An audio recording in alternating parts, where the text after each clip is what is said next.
San Miguel TV. I'm back. I'm back again. And we got a lot to talk about. We got a lot going on. Um, it's Wednesday, November 19th. Make sure you give this video a thumbs up, y'all. We got a lot going on that I want to talk about. Make sure y'all show me love any way y'all can. Let me make sure I see all of y'all, all of the comments, all the messages. This is going to be a solo live stream. I will be going live with guests on Saturday with a guest. Saturday at 9:15, 9:30 p.m. But, you know, some things have been coming out. We're going to talk about Jeffrey Epstein. Jeffrey Epstein. Who's Jeffrey Epstein? Man, Jeffrey Epstein is a very mysterious figure, or at least he was, because now there's so much coming out about Mr. now deceased Jeffrey Epstein, child pedophile, child sex trafficker, and just a whole bunch of crazy things that are surrounding this guy. He had the power of attorney for Mr. Leslie Wexner, who was the CEO of Victoria's Secret, a billion-dollar corporation. You have this guy was a financier. He was working with Bill Gates. He was investing. He was big in Wall Street. He had a lot of money. He had his own private island. And he was donating to a lot of political parties or political campaigns, rather. He donated real early in his life to, early in his rich adult life to the Republicans, and then he started donating heavily to Democrats, even going into his last years alive, because as we know, Jeffrey Epstein is now deceased. But he lives on because we're still talking about him right now. There's so many things coming out about this dude right now, about conversations with delegates, Democratic delegates from the Virgin Islands, Stacey Plaskett. We could start off talking about Stacey Plaskett. She pretty much was texting Jeffrey Epstein in 2019. This is all coming out now. And by the way, the Epstein files have been declassified. They've been being declassified since early this year when Trump came into office. In February, they started declassifying some files already. And then in August and September, they started declassifying more. They are redacting names of victims and certain information that can be used against, I guess, certain victims. They want to protect people's names in there. So some stories, I guess, we're not going to know everything. And what is going to be coming out, because Trump signed to pass and release the the Epstein files in totality and to make it public, so the American people can really know what's going on and what kind of power this man had in the politics of our own country, how he was able to manipulate people even in real time during questioning.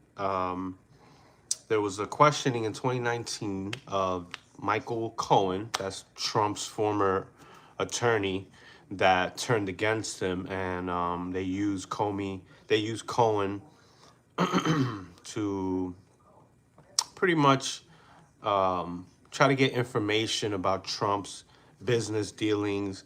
And out of all of that, I believe came some charges of misdemeanor charges of Trump misusing some funds, something like that. Knowing that a tomato, I'm reading a message here. Welcome, y'all. Welcome to comment, like, subscribe, donate, all that good stuff.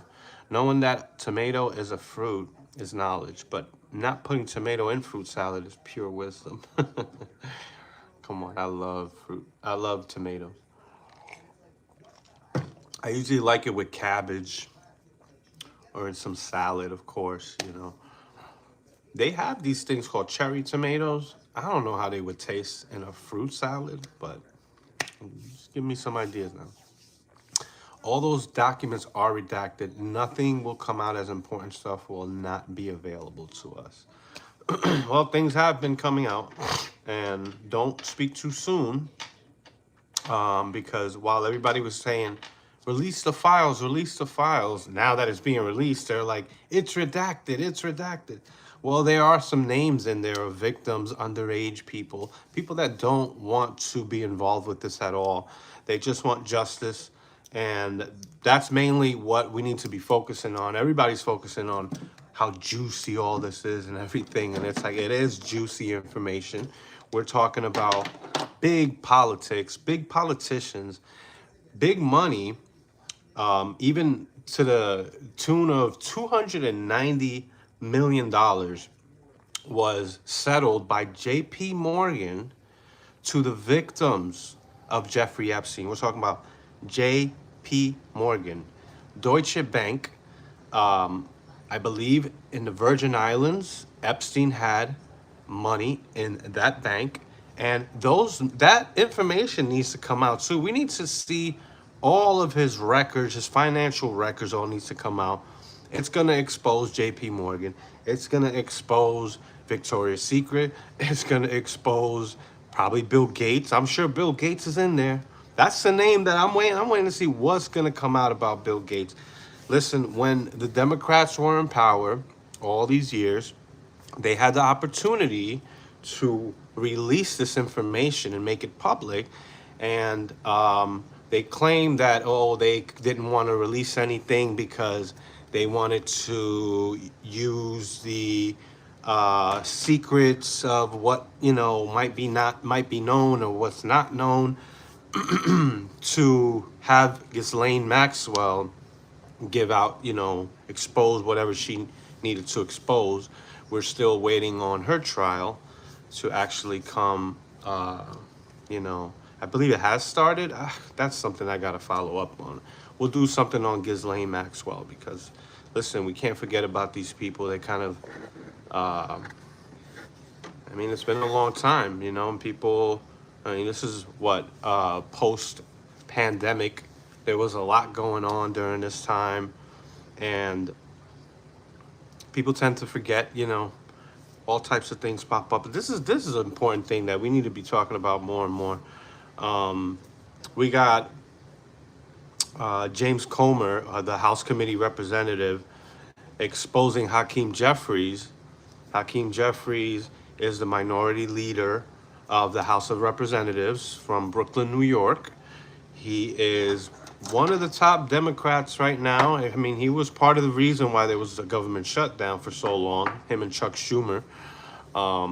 As some of the lead Democrats, they were definitely not trying to come to an agreement. And you got to also put the blame on the other side, Republicans, to, you know, stop the government shutdown and get back to work. But at the same time, you know, how bad do we even need the government to work for us, man? That should have showed us a lesson in how we can still function and work and get along without the government being so much in our business, funding every little thing. I mean, there's things that's needed, of course, but there's a lot of misspending, overspending, and but, you know, here we are. All of that said and done. and people got their SNAP benefits back for now. So, that should teach everybody a lesson that you shouldn't rely on the government to, you know, for to fund your lifestyle, for your food, your rent. That goes to show you right there, you need to put the power back in your hands and stop putting the power in the government, because it could be easily taken away from you like that. But James Comer, the House Committee Oversight, exposed that Hakeem Jeffries' campaign solicited Jeffrey Epstein to meet privately with Hakeem Jeffries, Democrat, so he can solicit some money for his campaign, pretty much. Because as we know, Jeffrey Epstein was heavily involved with the Democratic Party and donating to Democratic causes. Larry Summers, let's talk about Larry Summers, man. The president of Harvard, who resigned. His affiliation with Jeffrey Epstein is yet to fully come out. But there's a reason why he resigned. And this is a man, Larry Summers, who's worked with the Democrats, who's worked with Barack Obama, and who needs to be investigated. This is Harvard University, the most prestigious university in the United States, Ivy League, millions of dollars in scholarship, billions of dollars in scholarship funding, government funding going into Harvard, all this stuff. I mean, we need to know what's going on in our universities. We can clearly see that there's been a big change in the education of our young generation, our young adults, the people that are supposed to be the future of this country. What the hell is going on in these universities? Why are they coming out of these universities? Why are people going in and into these universities, doing their 4 years, whatever, 2 to 4 year studies? Maybe they do a 6-year program. They come out and their worldview is just completely jaded. They can't tell you the difference between a man and a woman. Then they want to use double meaning when they talk about gender and sex. And there's a difference, and one is how you identify and the other's biological. But at the same time, they'll talk about it like it's both one thing. That's how they play the bait and switch. It's a logical fallacy, and it's a debate tactic that while you think they're talking about one thing, they'll switch it up, and now they're talking about something else. And if you are interested in that topic, you should go watch on the Daily Wire something called "What is a Woman" by Matt Walsh. And how he exposes many of our educators, even in these Ivy League universities, people that get government funding to teach our children, to teach our peers, our constituents, our brothers, our sisters, our family, our fellow Americans, just basic education, so they can become productive members of society. Yet they come out and it's like their minds have been completely warped. Their political views are almost against, they are against the very country that they claim to love, the very country that they live in. They become traitors to this country, and they would support haters of this country. Hamas, this Free Palestine protesting that you see running rampant on university campuses, anti-American rhetoric, calling people Nazis for no reason, fascists. This is like the common smear tactic of people on the left. Anytime they disagree with somebody, they could just call them a Nazi or a fascist. And when you ask them, well, what's the definition of a fascist? How does that compare to our current administration? Fascism. Would a fascist allow you to be protesting in these streets? Would a king allow you to be out here in these streets protesting against that very king? You know, Trump already has had 4 years in office. We got another 4 years just getting started on the first. People are definitely pushing a lot of this fear narrative, and this is why you see a lot of uprisings. But I think that we are headed in a pretty good direction, but these Democrats out here are insane, man. I'm sorry, I got to tell you like it is.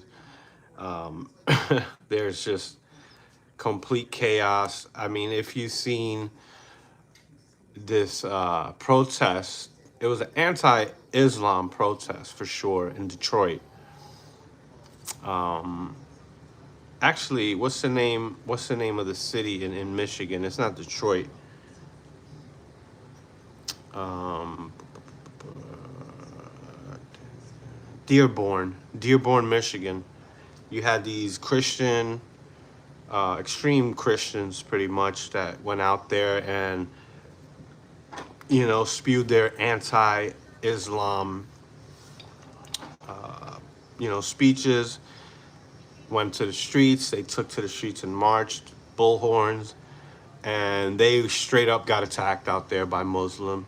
Straight up got pepper sprayed. If you watch Cam Higby, and a few other people went out there. I'm not a Christian.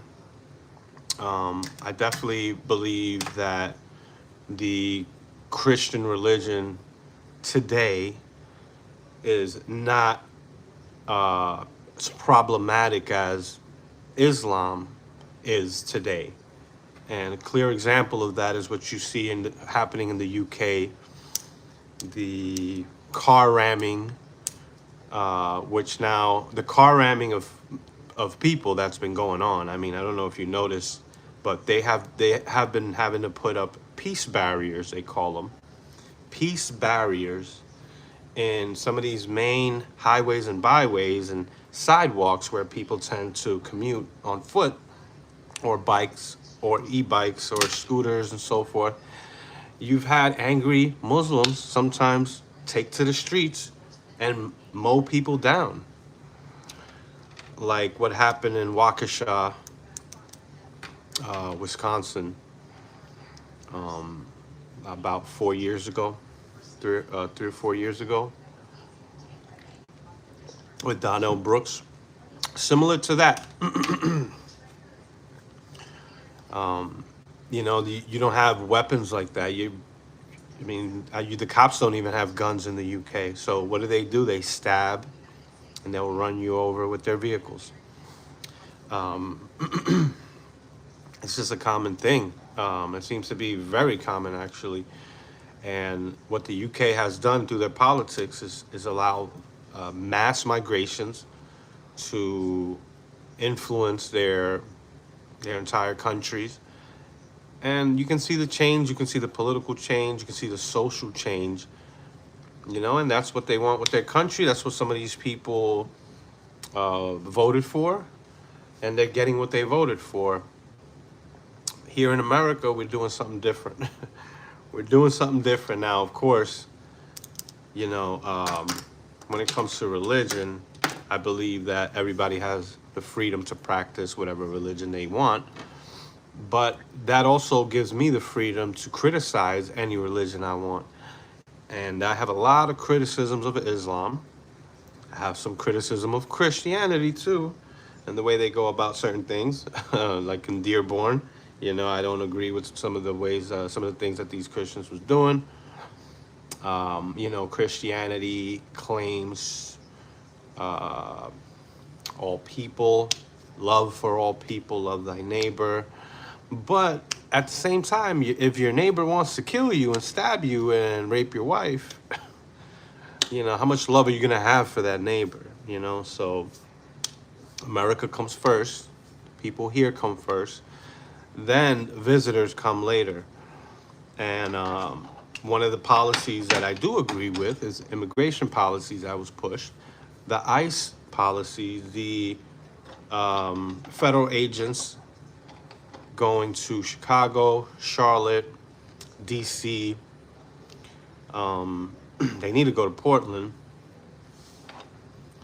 I agree with the crackdown. I mean, you haven't had one illegal, that we know of, during this administration actually get through the border. During Biden's time in office, you've had, I believe, 3 to 5 million immigrants that crossed and made their way here. So, I mean, knives, guns are. I mean, it's not a what's better, because guns and knives don't have minds of their own. But because you don't have guns so easily accessible in the UK. I mean, they're pretty much almost non-existent from what I see.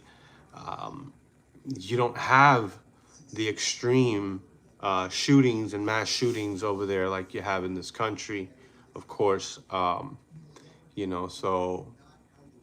we already knee deep when it comes to gun ownership in this country. There are about 9 billion guns that we know of. This is not even counting the ghost guns that are out there in circulation in this country. So I don't think that's a good idea, obviously. I'm not a gun crazy nut. I mean, you won't find more than one piece in my household. So that's all I'm gonna say about that. But yeah, the UK police, I don't think, carry guns at all in UK, in Ireland. I know in Great Britain for sure they don't.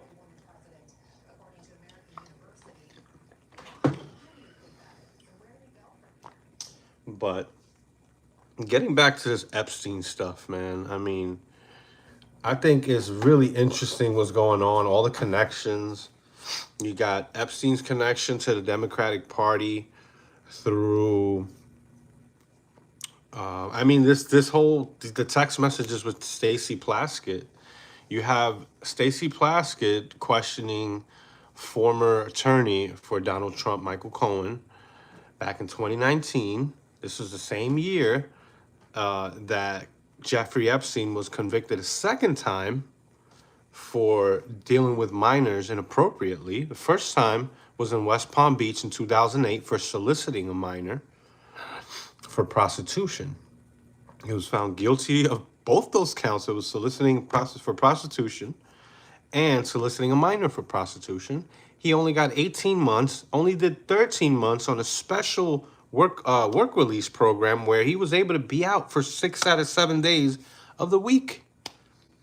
So this was, the so-called punishment out of West Palm Beach that was given. We know that this cat, Jeffrey Epstein, had a lot of information on the police chief in Royal Palm Beach.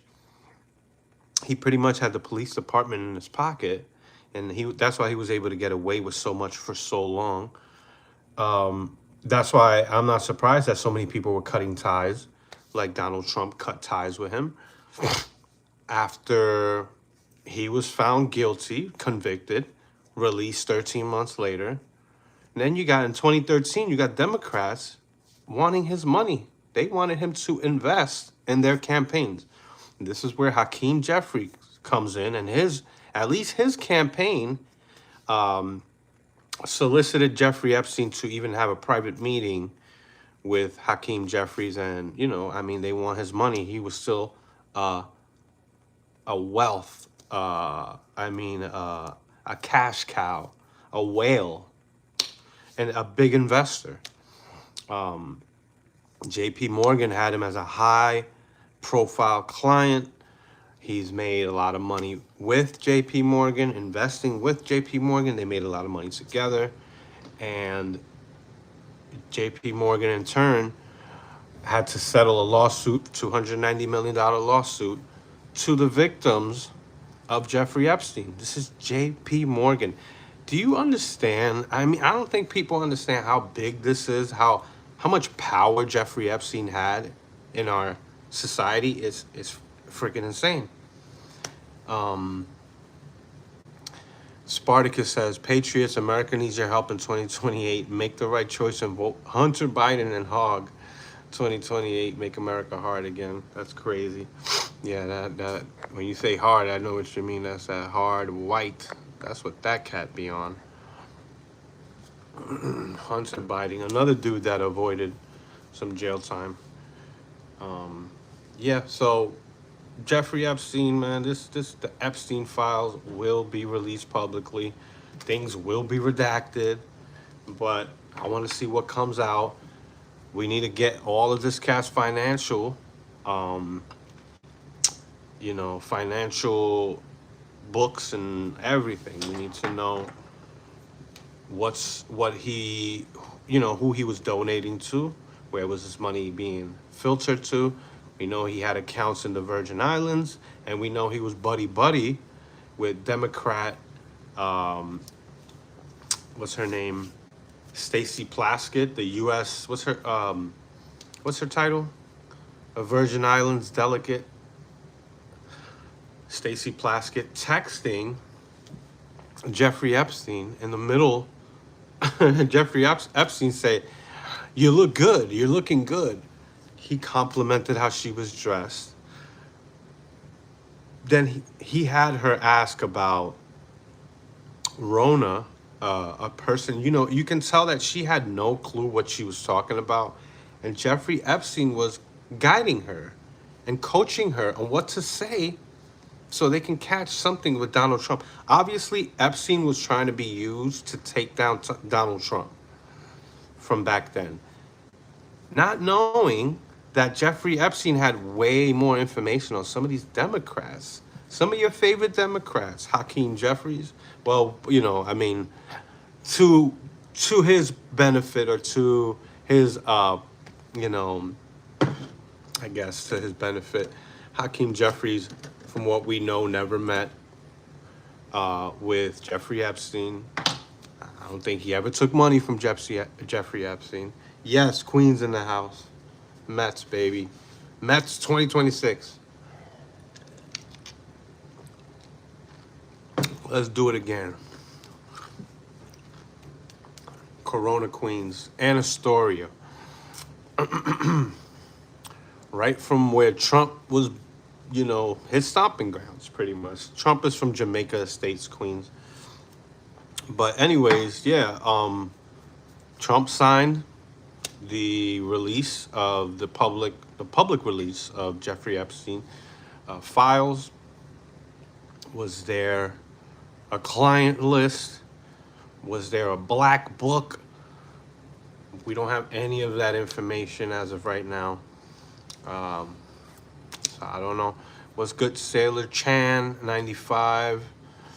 Welcome. Looks like he's from Japan. Japan and American. We're friends, man. We friends. Japan has a great prime minister or president. Great leader, let's say. But yeah, Newtown High School in Queens. That's where I attended. There's no list. It's in Epstein's head. Yeah, there was never any real evidence of a list. I think Pam Bondi mentioned it once. And I think people were getting lists confused with files, Epstein list. I'm not sure. But yeah, I'm from all around Queens, though. 73. No, I went to Louis Armstrong Middle School. Damn, I think I know some people that went to 73. You talking about middle school? Yeah, because I mean, when I was in elementary school, I was in Astoria, Queens, so that's a whole nother thing. But I'm a supporter of America, man. I don't know if Trump is gonna be coming out, as what kind of dirt. I don't think there's gonna be any dirt coming out. They would have been put this out. I mean, the Democrats have been in power for 4 years with Biden and Kamala Harris. They would have pushed for this to come out. It would have leaked anything, especially before the election. They would have made sure whatever they knew, and I'm sure they knew about the files and some of the things that are in there. You know, if you're in the White House, you are privy to some of these things. So why didn't it come out? But you know, I'm independent. I grew up Democrat. My whole family's Democrat. I'm registered independent. I did vote for Trump in 2024. I did vote for Trump in 2020. I didn't vote for Trump in 2016. I voted for Bernie. Well, I didn't get that far. He didn't get that far, but I was gonna vote for Bernie. So I didn't vote in 2016. But listen, I can't agree with everything about a person. There's no way you can possibly, you know, be supportive of everything that one person does or says. And there's many things I can, you know, say against Donald Trump, but I support the policies. You know, if you want to tear down the person, it's like I didn't vote for the person. I voted for the policies because I think democratic policies are hurting this country. I think that when you look at the cities with the worst crime rates, you have democratic cities.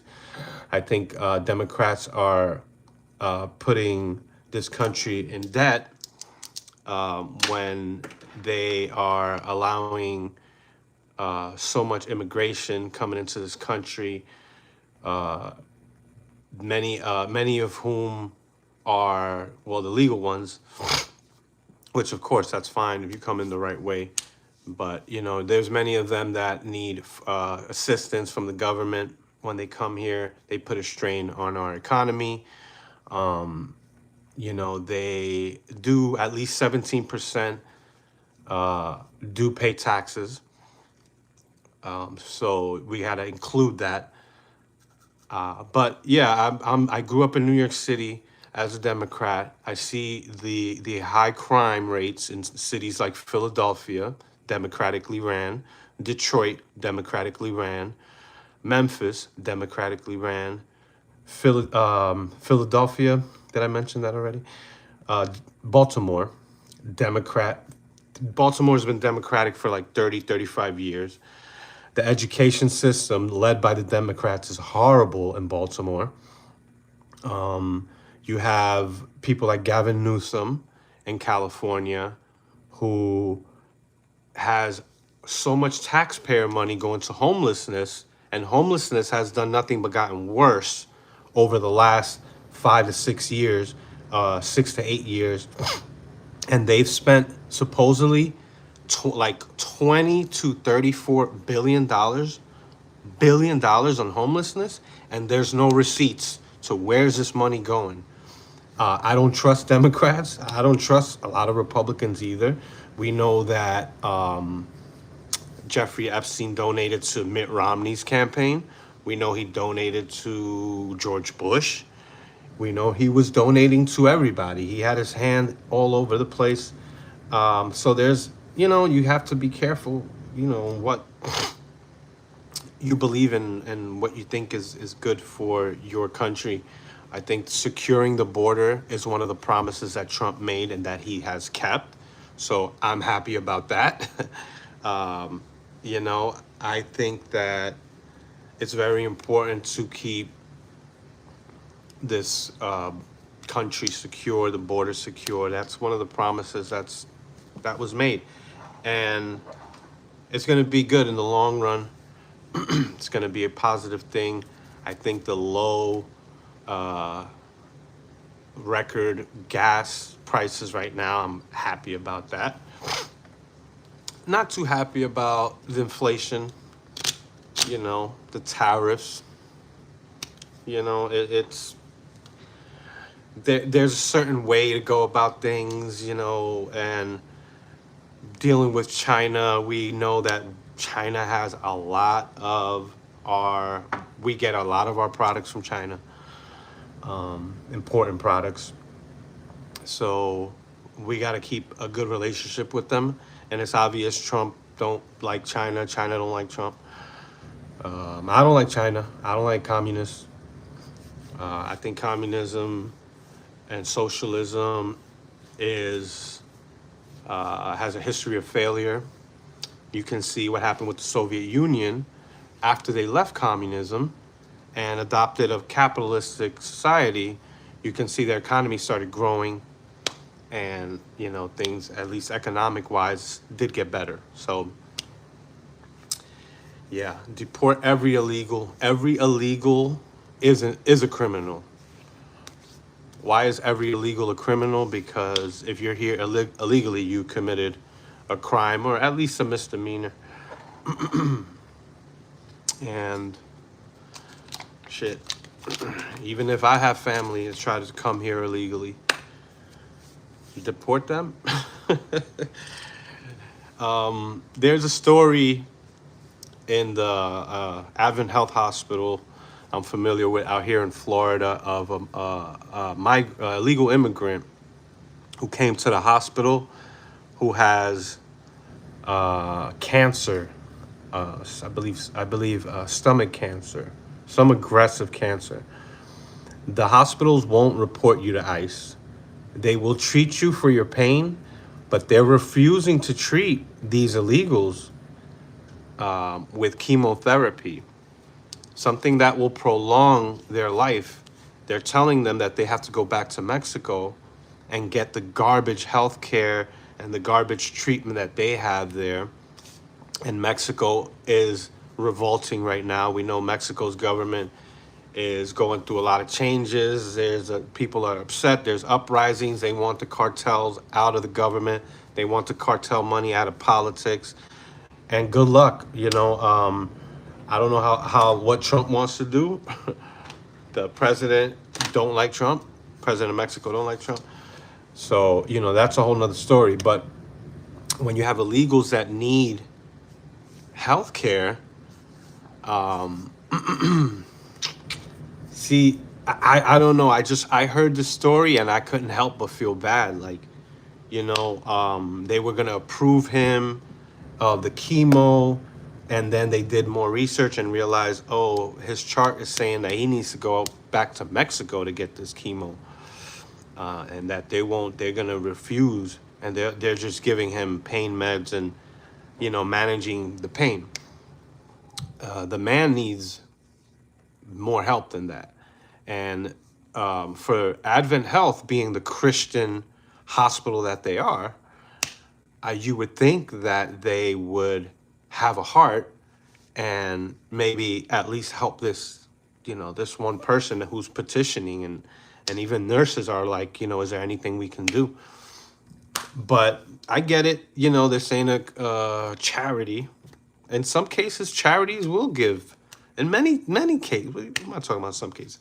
Charities are always giving to hospitals, making sure that kids with cancer are being treated and all of that. This is a grown man who came to this country illegally because he knew that we have a better healthcare system, and he thought that they would actually give him the treatment that he would need.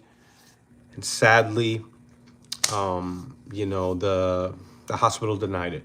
So, you got to have a heart. I felt it. I don't know, it's up to the hospital's discretion. The money that this hospital generates, I think that, you would think that they would do this. It's simple as you just plugging the dude in to get some treatment that will prolong his life and maybe even heal him. So, it's tough, but yeah, I'm definitely I'm definitely about this country. I was born in the United States, obviously. I was born in New York City, first generation. My parents came here legally and found a home in New York City, which is now elected a mayor who is very socialist, whose ideas have actually been shot down.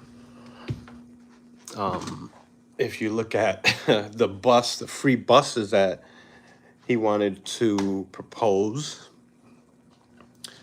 nothing is free. You're gonna pay for this stuff somehow, whether it's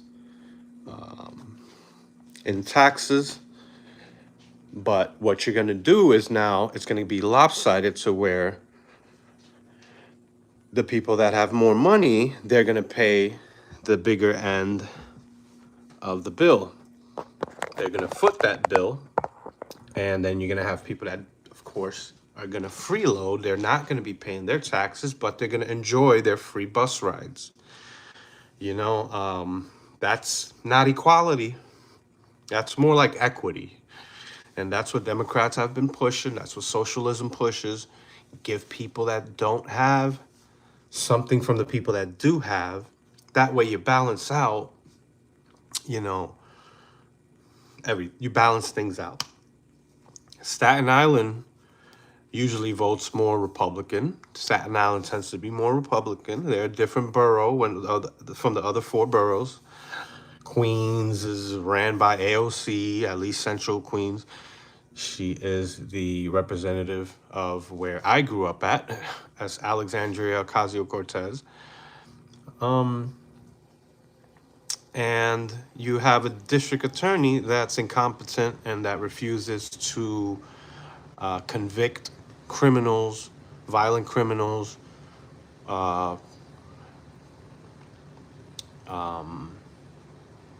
people with a past, with a history of violence, are put right back into the street, catch and release, and they never learn, and then they go out and offend again because of the democratic policies that some people want to talk about. But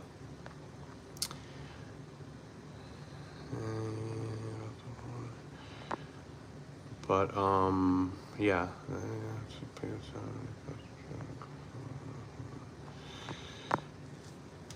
Yeah. It's hard to read all these messages, but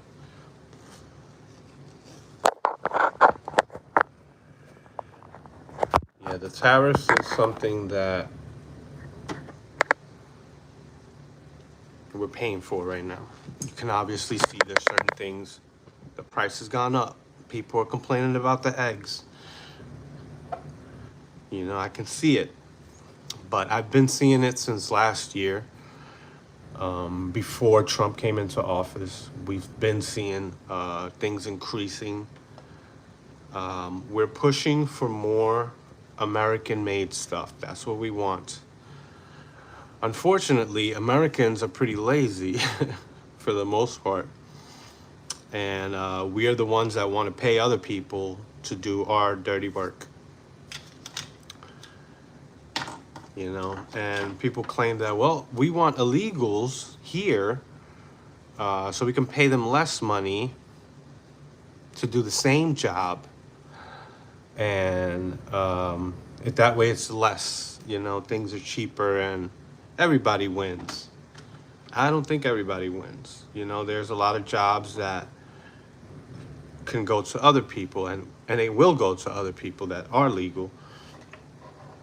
Because if you're going to have somebody that's going to do the same job for less money, obviously you're going to pay the person for less money.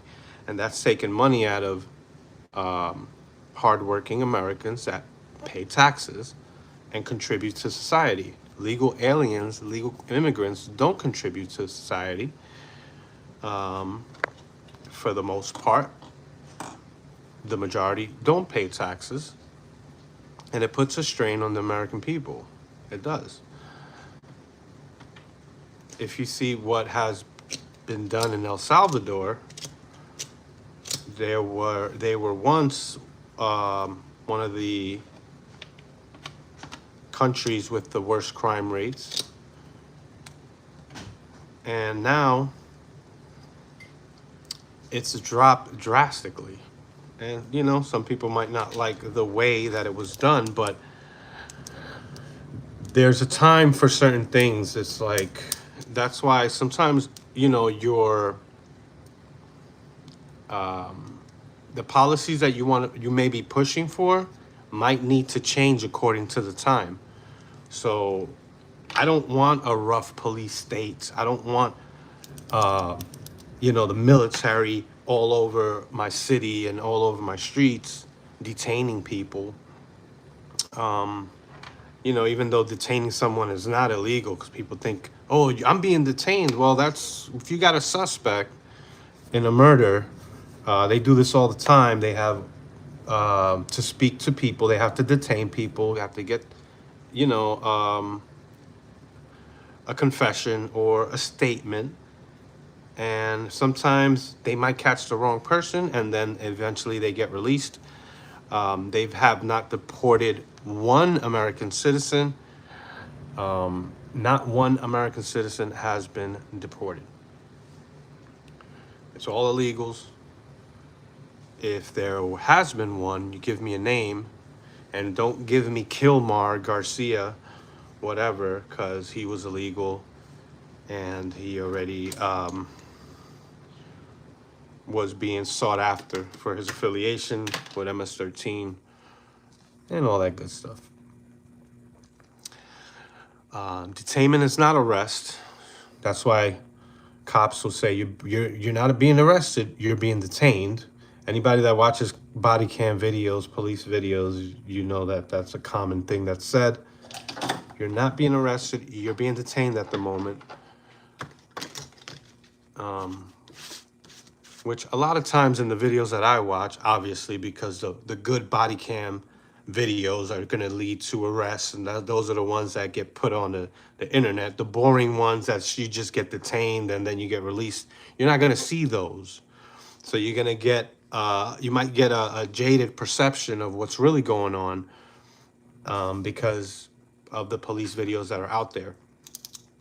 But for the most part, what BLM intended to do with the push of police body cam videos all over the place actually revealed something else, and it was the opposite of what they wanted. I don't like the Democrats' policies of defunding the police. You can see that it wasn't a good idea to defund the police in places like New Orleans, Baton Rouge, and Seattle and Portland. Another one. You're gonna see you're gonna see this happen in New York City with the announcement of over 1,000 cops retiring in 2026. I don't know who wants to be a police officer anymore. The bias against police officers and the hatred against police officers is ridiculous. There were many Democrats pushing for abolish the police. In cities like Seattle, where the leaders, congressmen, and governors are insane in Washington State and in Oregon. But Portland is definitely insane. I mean, the allowing of puberty blockers, another crazy Democratic thing for children between the ages of 12 and 18, 12 and 17. Canada has gone so far left that they will arrest a parent because maybe their child wants to get a sex change and be chemically castrated, and they don't need the parent's approval. So a parent, if they disagree with that and tries to intervene, they can be arrested, and that has happened. They want to enforce language by making sure that people address certain people by their gender pronouns, and if not, you could be arrested. This is what Canada has come to. We need to watch all these things that the left is trying to push, because we don't want our country to turn into any of this stuff.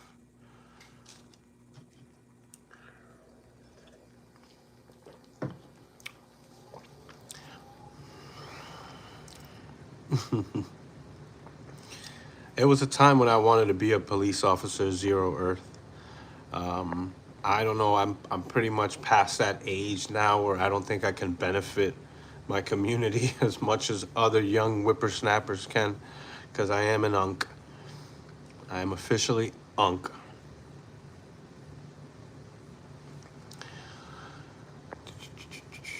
Yeah, no, detainment is not arrest. To be stopped from free travel is arrested? No, stop. You can be stopped temporarily and then be let go. For example, you might be detained at the moment because maybe you ran a red light or you're speeding, and then you just have to stop for a while and your travels will be stopped. You are not free to leave until you identify yourself. You don't identify yourself, you might get arrested for obstruction when all you have to do is just take the ticket.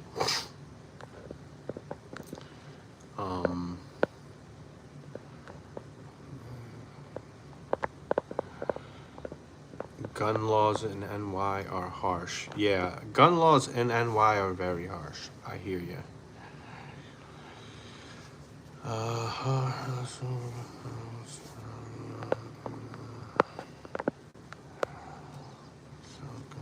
Metallica or Iron Maiden? I don't know Iron Maiden that well. I know a little bit of, I know more Metallica more than Iron Maiden.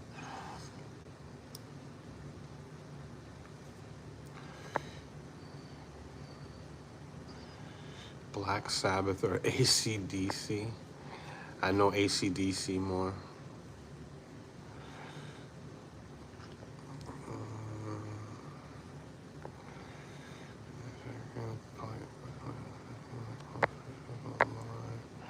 But yeah, it's not slavery.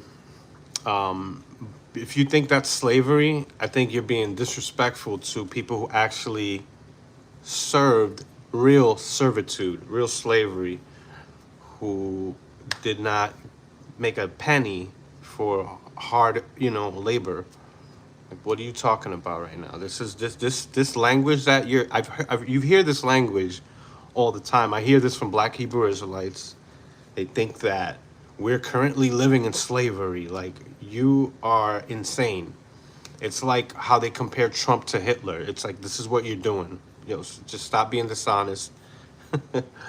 But, I do these lives pretty often, just so y'all know. I love to talk about these things. Sometimes I will get somebody on. I didn't start this video that way, so it's only, one person, myself, speaking. I can do it to where I can have an invite link or have it set up to where many people can come on. That gets a little crazy. But yeah. Plaxico, the football player in the Giants, shot himself and got arrested. Yeah, you discharge a gun. I mean, in a New York City club, that's, you're gonna get it. You're gonna get arrested.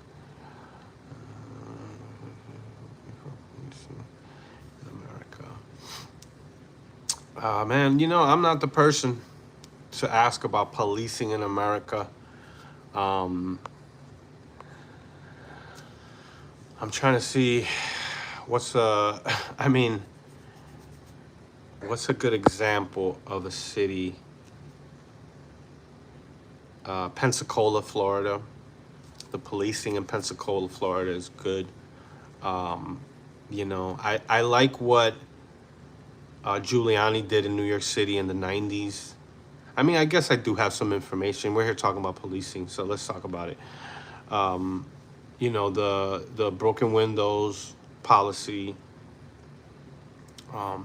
Just like having, police in certain neighborhoods. St. Louis has done a good job of deploying police, or dispatching police, having police in certain areas that's known, more police presence in areas that's known for having more crime. That's just a smart way to do it, because that way you don't spread yourself too thin, and then you have resources in a place where you don't need it. So it needs to be spread out, wisely. So yeah, police officers, uh, I think, get a bad rep for sure. They people never ask why, like people like you have the rights, definitely left leaning. You sound like an anarchist actually, who wants to abolish the police. Um, you know, um, this is a person that probably wants uh, Fidel Castro to run his country. He probably kisses Karl Marx's ass. I mean, it's the language of the socialists is what everything, the bootlicking and all of that. Like, police are necessary. You want anarchy? Let's see what happens in the streets of America when there are no police. Like, that's craziness. This is craziness. They always want to ask, well, what's the root causes of crime? You have the rights. Do you believe that poverty causes crime? Because I know that you do.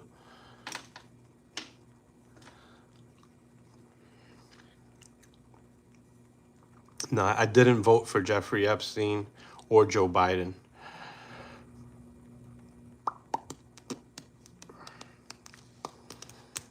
When the boot is on your neck. Sorry, buddy. I don't do things like that. I'm not a derelict. But yeah, and police have the right to stop you too. What are you, a sovereign citizen? You sound like a sovereign citizen over here. You're like the type of person that thinks you can obstruct and not give your ID and your license when you get stopped, and then you're going to get your window broken in and you're going to get pulled out of your car for thinking that, you've been listening, just because you've been listening to too much sovereign citizen type videos, and they're going to lead you down the wrong path, and you're going to be calling your mother to bail you out because you don't have a job and you're a protester 24/7.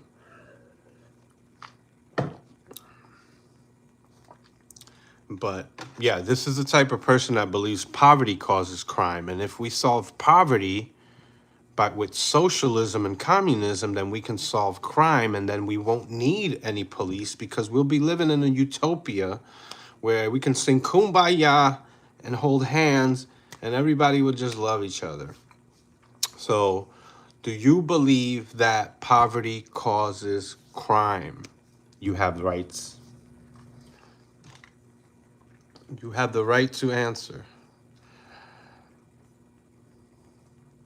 Because I know that you do. By the way that you're talking, I've had these conversations enough.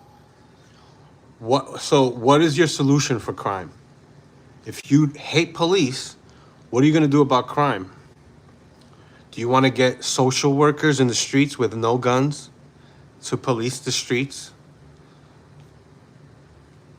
And go watch videos of social workers coming up on violent offenders and running away. You want social workers, right? Enforcement causes crimes.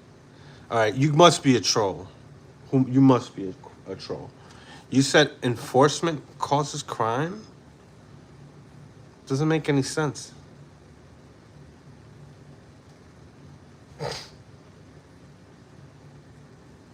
This cat, Mamdani, Zoran Mamdani, he's asking for all this money now. All of a sudden, now you can donate. You can start giving me money now.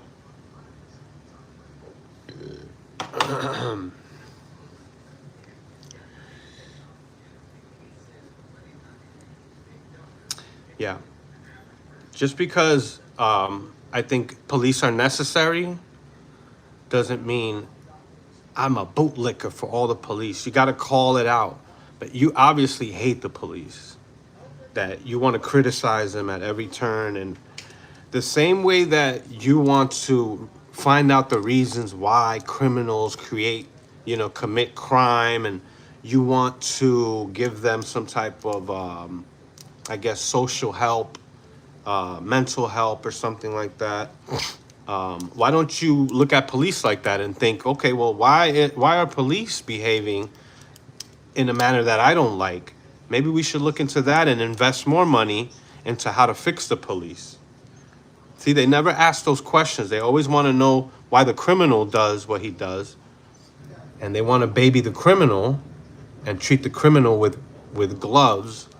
You want to handle criminals with child gloves. That's what you want to do. But when it comes to the police, let's say the police do something they're not supposed to do. Now all of a sudden that goes out the window and you don't care about them and you want to just toss them into the fire. Trust me, I know your type. I can see it in the way that you're speaking. I know the narrative and I know the language. I've done this long enough to know when somebody believes in, this type of stuff. You expose yourself by what you have said in the comments already, so you're gonna be ignored. Yeah.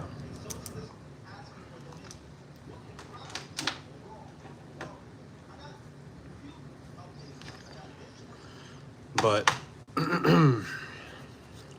Mexico has been a shit show for a long time. There's about 10 cities in Mexico, I think between 8 to 10 cities in Mexico that are top 20 highest crime and highest murder rate for sure in the whole world. Mexico ranks 10 out of 20. It might be 12 or 8 out of 20. I forget. There's a whole bunch of cities. You got Chihuahua, Mexico. You got Tijuana. You got cities that are insane in Mexico. It's like insanity. And what you have is cartels running the whole country. Cartels running politics, putting money into politics and controlling the borders, controlling the police, and essentially controlling the whole country. So, yeah.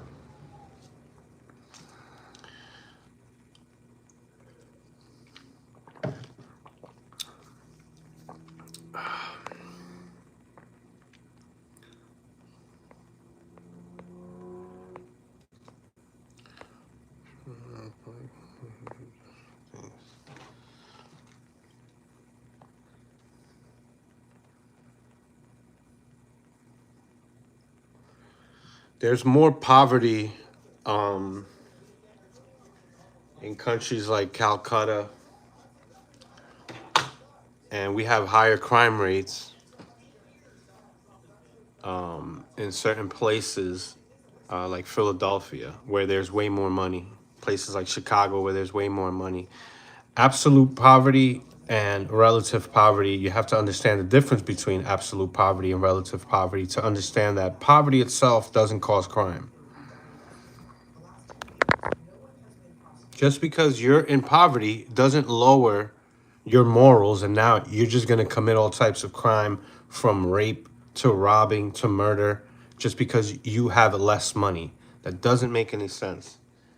And it shows you when you compare, if you ever look up something called a Gini coefficient, a statistician called, I forget his first name, last name Gini, Gini. He measured the rate between poverty and crime, and he did it on a country, on a level of a country, and down to the smaller level cities, and compared it, the poverty, certain cities compared to other cities. For example, West Virginia is poorer, as a state, is poorer than Illinois. Illinois has more money, yet you have more crime and more crime going on in the state of Illinois than you have in the state of West Virginia. When you do per capita for every 1,000 resident or every 1,000 citizen, you still see that there's more crime in a state that has more money. So that doesn't work. Poverty doesn't cause crime. You have to understand the difference between relative poverty and absolute poverty. There is no absolute poverty. There's barely any absolute poverty in this country. What you have is relative poverty.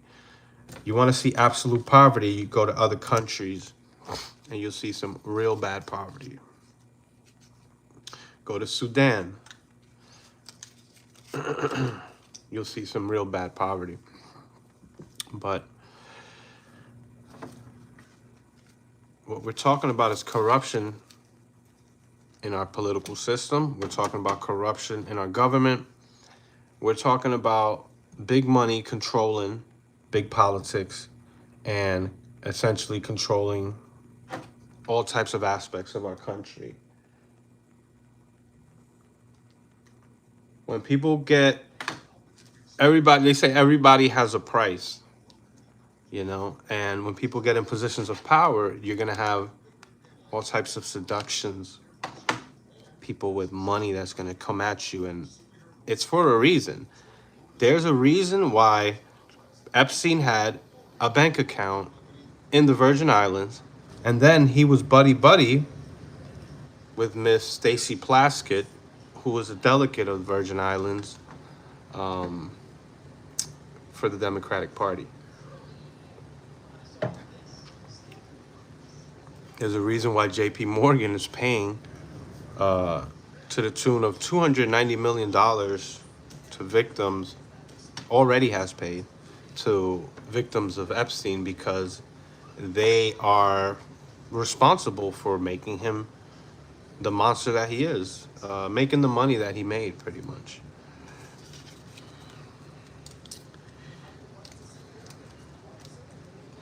So yeah.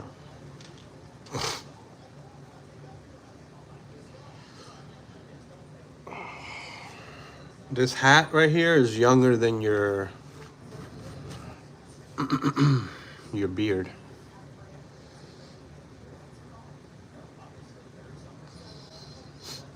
But older than your wife. For you Muslims out there.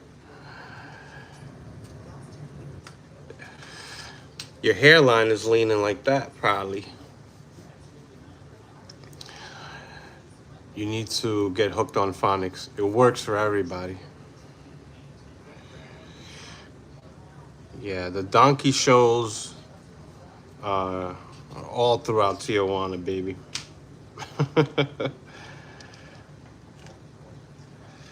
And it's Mexico. Mexico is trash, man. That's why they don't want to live in Mexico. That's why you got people from afar, from a distance, waving the Mexican flag in America, but they won't go back to Mexico. They won't. But it is known, Mexico definitely is known for having these shows where women get, you know, they get a donkey, they probably give the donkey some Viagra or some shit.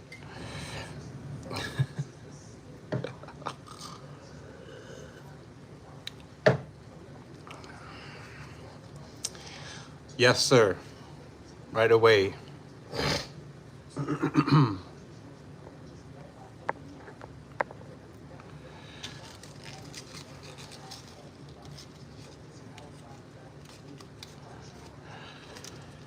But yeah.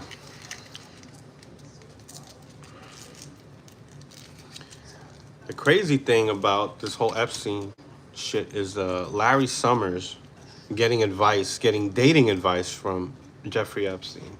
This is after he was already convicted. You know, the whole Epstein, this whole Epstein thing is crazy, man. It's the connections that this dude has. Like, I want to see what comes out. I can't wait for this shit to get public. And yeah.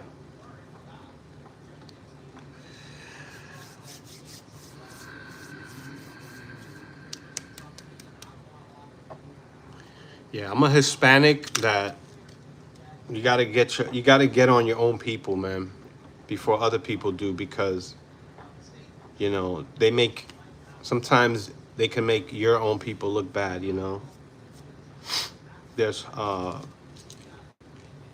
Hispanics that need to get called out by Hispanics because they make those good Hispanics look bad. The ones that were rioting in LA, they stopped that real quick when ICE was being sent all through Cali. They were throwing bricks at ICE agents and trucks and all of that. Many of them were arrested. Some of them were illegal, and they were sent back to the country that they love. I mean, you love Mexico so much, you're waving the Mexican flag while burning down property in America. You're a joke, man, and you deserve to be embarrassed and called out. The same country that you so dearly love, that you're saying is stolen land. Nobody's illegal on stolen land. That's the left. That's the type of crazy shit that they say. So nobody's illegal on stolen land. So give me your address. I'm moving into your house. That's my response to that stupid saying.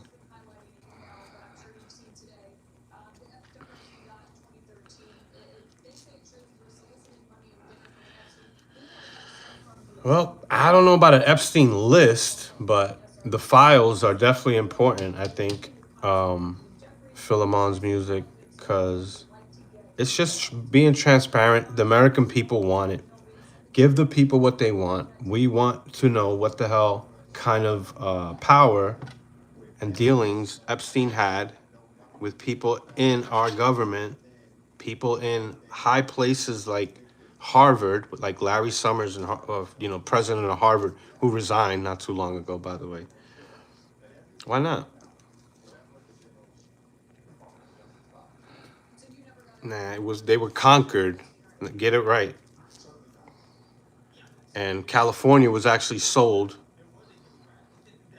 to America for $15 million in the 1850s. After something called the Mexican-American War, you had Nevada, you had Mexico. I'm sorry, you had Nevada, you had California, New Mexico, parts of Wyoming, Colorado. I forget what other state.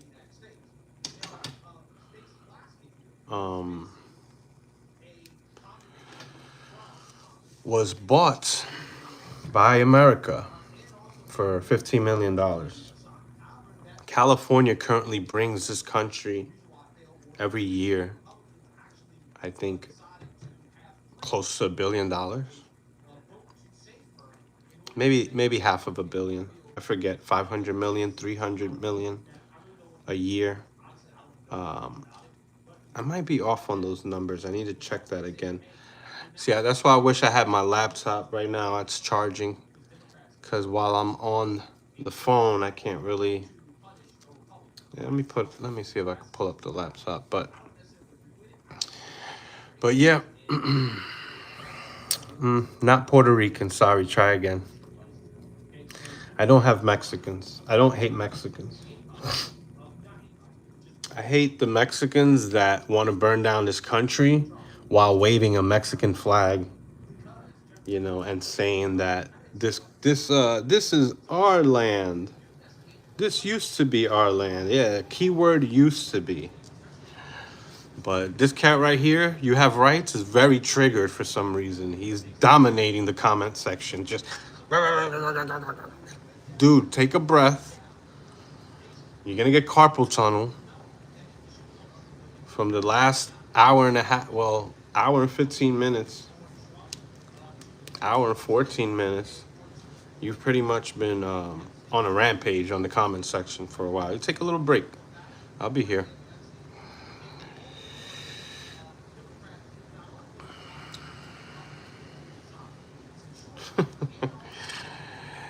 The United States stole this land, bro. The United States did not steal this land. The Indians sold Manhattan. Go look it up. They sold it. They didn't steal it.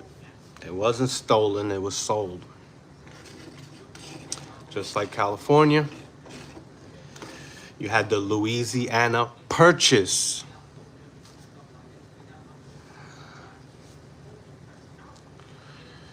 People get their butts kicked, man, and that's history. And you want to be mad at history?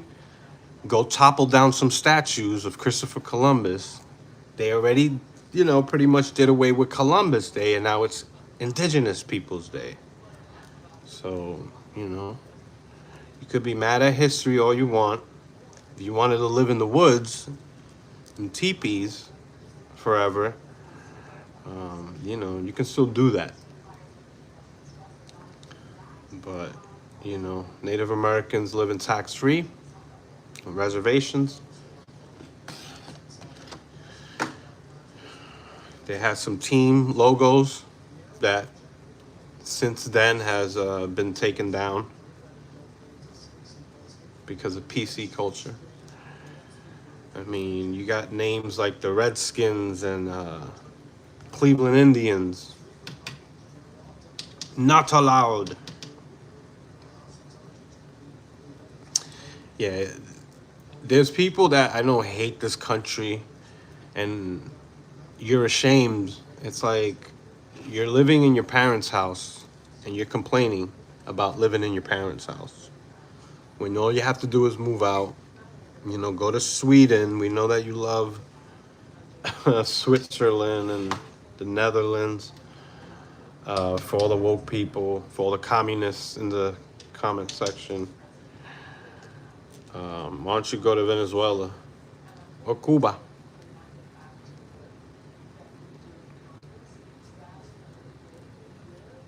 Yeah. Well, now borders are established, R4. And then we have natural citizens that have been born here. You can cry about history all day long. Yeah, they were immigrants. We know that.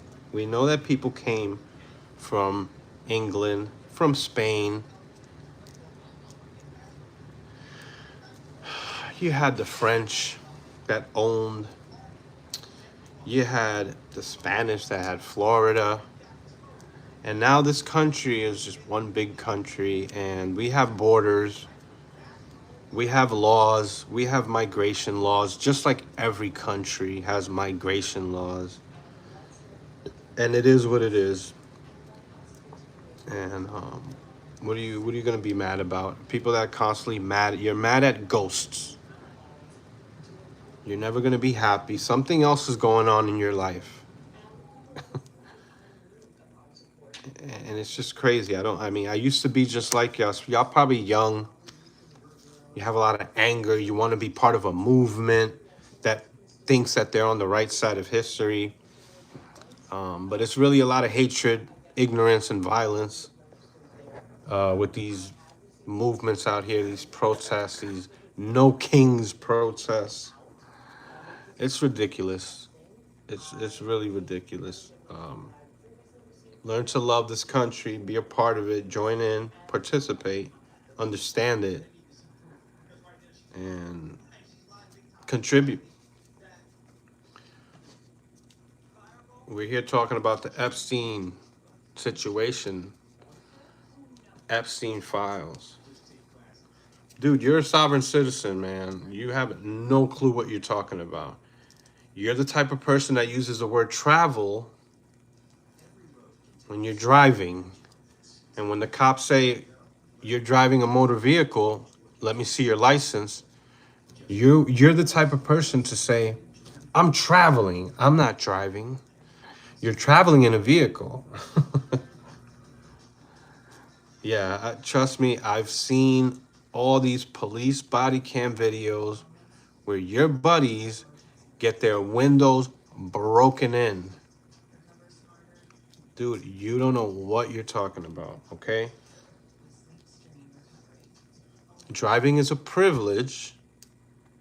When you go to the DMV and you get your license, you sign the rights. Your rights are signed. And you are in agreement with the right to be stopped, and to be questioned and to provide your license whenever a police officer requests that. You're the type of person that says, let me get your name and badge number and call your supervisor. And you still get the ticket at the end of the day. And you might get your window broken in because you don't want to comply. You don't want to provide your identification, which you're required to do when you go to the DMV and you apply for your license. This is that same sovereign citizen crap, and I can't believe people are still on. You don't know what you're talking about, dude. Yeah, man.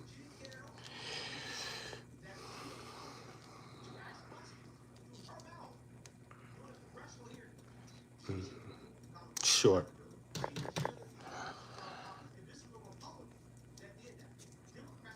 Sorry, the chat might be moving a little bit too fast for me, and I can't read a million comments all at once, but I'm reading it.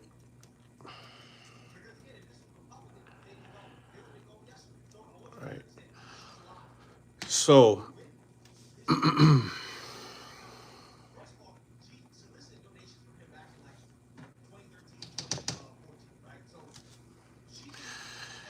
you can't use a vehicle without a driver's license, even if it's your property. If you have a house, your own property, and you don't pay property taxes, that's not going to be your property anymore.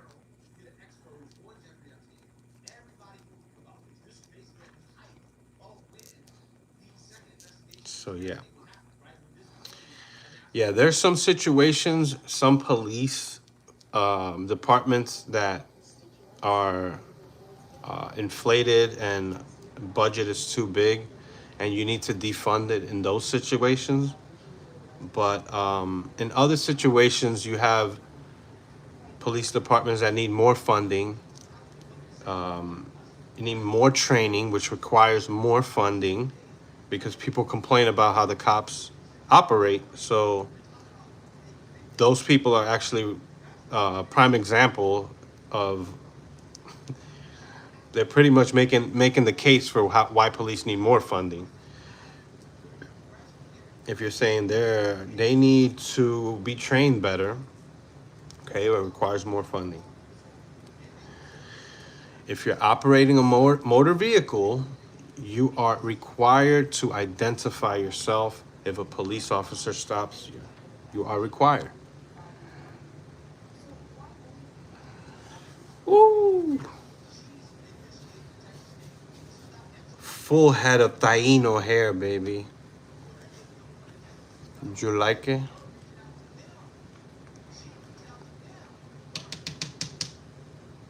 Obligated.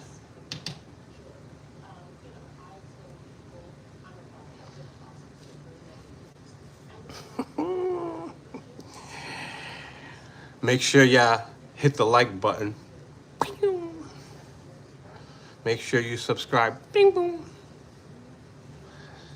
Y también make sure that you comment the way that you comment. Keep commenting and keep joining the live stream because it's helping the algorithm. Obligated. Required means you're obligated.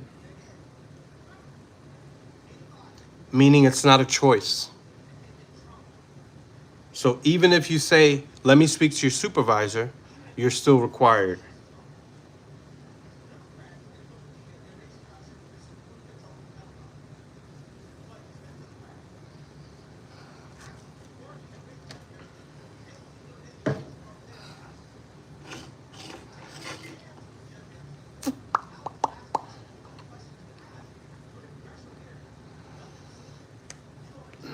Yes, thank you for the gift. I appreciate it very mucho. And we're here talking about Mexico, the revolt of The Mexican government, people tired of the cartel running their country. We started talking about the police. We started talking about sovereign citizens. We have sovereign citizens that want to defund and abolish the police. People that probably live in Seattle and Portland and that were probably a part of the Chaz and Chad. The no police zone. The no police zone had people getting shot within those no police zones, and they had to eventually still call the police because it was chaos up in there.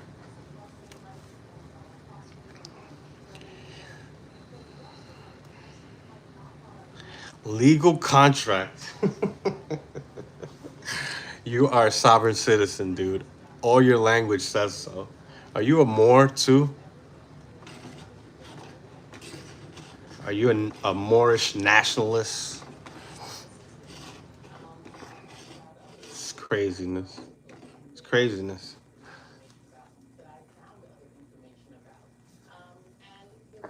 Boo. Plaskett. You got Plaskett. She was trying to get information from Epstein.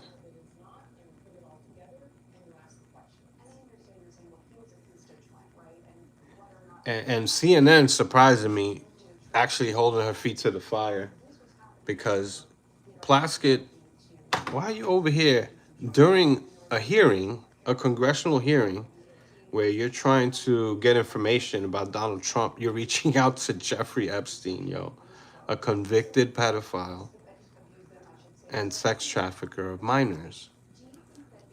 It's just a little bit insane. Thank you, Vimy. Appreciate it. Jesus loves you and he died for you, said Silas Preaches. All right.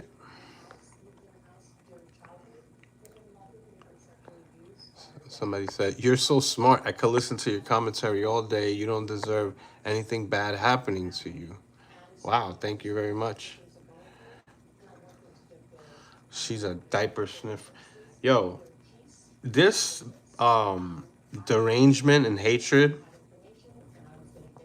that there is out there for Trump, the police, white people in general. I mean, you see it all the time. It's just cracker. You always hear shit like that. This crack ass cracker. It's got people so deranged, man, that they will align with anybody. Anybody. It could be some of the most despicable people ever, just because, you know, they have a common enemy, you know, and that's what you see happening. And this is why you haven't had the Epstein files released all this time. It's 2025, and we're finally starting to get a little piece, a piece of the pie, just a little niblet. There's so much more that needs to come out. Somebody said Jesus loves Trump too. All are uneducated and stupid and don't know what they're saying. You can never be black. Quit embarrassing yourself. Yeah, I'm not black. I know black. I just grew up in New York City. We all talk a certain way, even the Italians, even the Jewish people, you know, for those that don't know. But if I was black Southerner, I would be talking like, nah, cuz, you see, jit, I'm a phase ya. Talk some shit like that. But I know black. No. On the contrary, mi hablo español. Y yo soy un dominicano de la ciudad de Nueva York. Un bebé de los 80, un niño de los 90.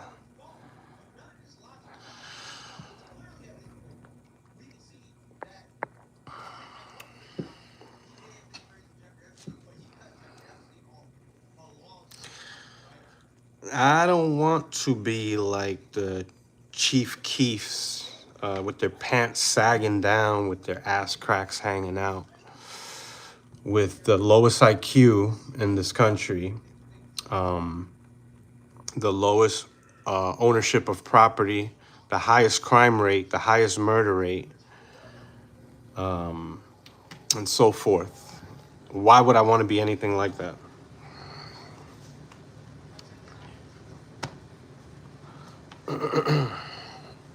I mean, you can go to cities like Philadelphia.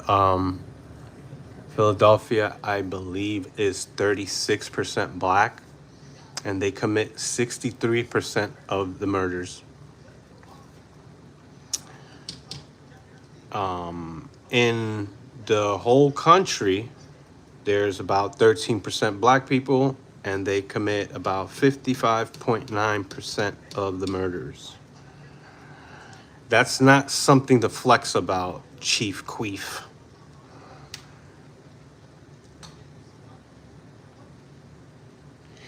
I'm not trying to sound like anything. This is how I sound. And I am actually 24% African when I did my DNA test. I don't know what to tell you, man. Yo no sé qué decirte. Do you prefer that I speak with a Spanish accent, mi amigo? Because I can do that too. Yo no hablo mucho el inglés. Pero that's how you like it. That's how I speak it.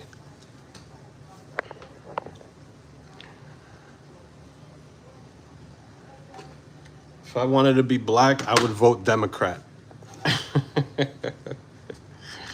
Holy shit.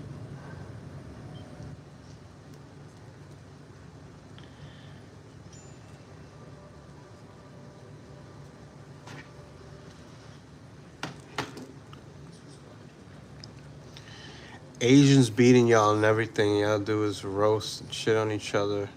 Asians are kicking ass out here. You Have Rights is upset because all I'm doing is giving statistics, and he's like, man, he's disrespectful. Like, you are soft as hell, dude. You were just name calling and doing all types of stuff just now, but I'm disrespectful for giving out perfect stats while you're looking at the chat and seeing disrespectful ass people that I know are trolling, but it's good content.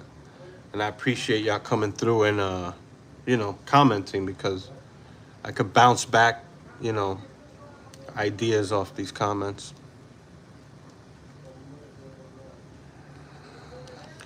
But yeah, I mean, I'm not Mexican. Do you want me to speak it like un mexicano? Tal vez. Yo quiero Taco Bell. Pero si yo quería ser moreno, yo votara democrático. Ave María Purísima.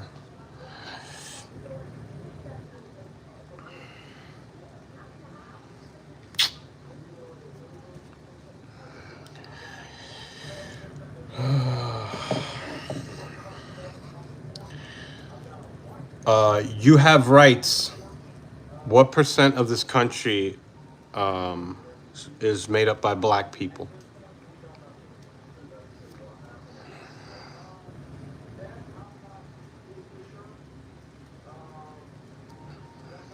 You have rights. Come on. You actually have the ability to look things up. I'm just sitting here waiting for your answer. What percent of the population, like, give me a number. You see? Come on. The best percentage. Bro, you are licking some black ass right now. Stop kissing black dick. The best percentage. How is it the best?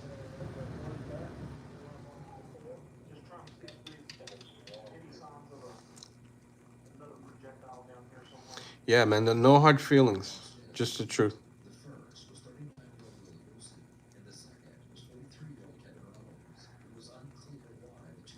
Yeah, if you've been listening to my live stream, you would have heard that I said I'm first generation born in the United States in my family. Me and my brother, which today is his birthday. Happy birthday, brother. So you have rights. You can't even give me off, without looking it up, what percent of the population is black. Because this is leading somewhere. What percent of the United States population is considered African American?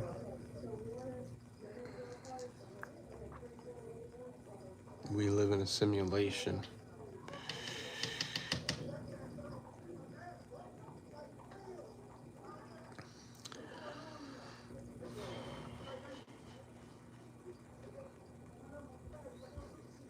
Damn, you have rights is now ignoring the whole thing. All I want you to do is look up what percent of the population is black in this country. Then I want you to look up what percent of the population in this country, or what percent of the murders in this country are committed by African Americans. That's all I want you to do. We could look up other stats too, but I just want to look that up. Yep.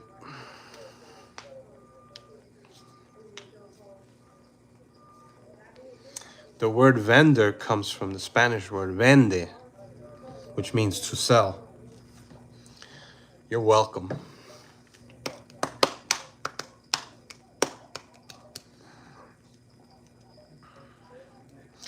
Deport all illegals. Actually, Matt Lofton, it's more than 50%. It's actually 55% of the murders are committed by African Americans. And in cities that's majority black, like Baltimore, Detroit, St. Louis. I forgot about St. Louis. St. Louis has been doing a little better. You can see like those are the worst cities in the United States when it comes to crime and murder. I'm just giving y'all facts. There's a few cities. I believe El Paso has some very bad crime statistics, and we have a lot of Mexicans there committing crimes. It's right at the border, and yeah, that's definitely a Hispanic-dominated city where Hispanics commit most of the murders and crimes. But when you have a small percent of the population, 13%, committing 55% of the murders in the country, that's a fact.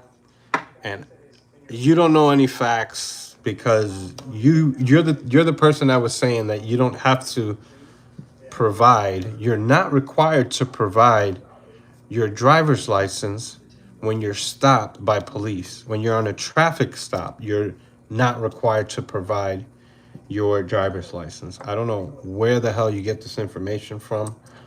Google is free, and this is the same place where you can look up the statistics of murder, crime, census, the population rate, the crime rate. You can look all these things up. Come on.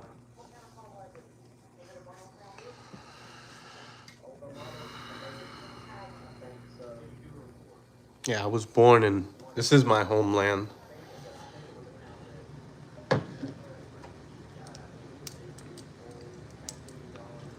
That's what we've been talking about in this whole chat. How much I love this country and how shitty places like Mexico is. And how I'm actually glad that there's some people with balls actually uprising and tearing down the damn government. I mean, that's righteous.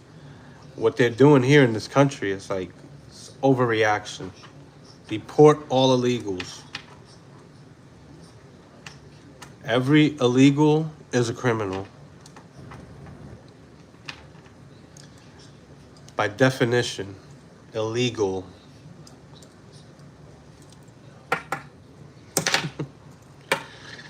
That's why I'm a registered independent.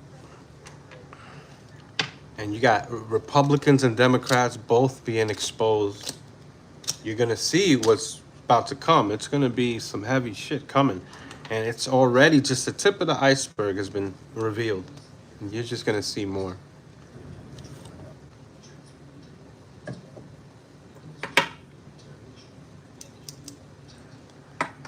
Yeah. But yeah, there's some countries in Latin America that you can see some type of progress. Dominican Republic, Puerto Rico is pretty much American. But Dominican Republic has the best economy in Latin America right now. And I'm sure that's because of its proximity to the United States. Its sale of sugarcane, tobacco, plantains, los plátanos.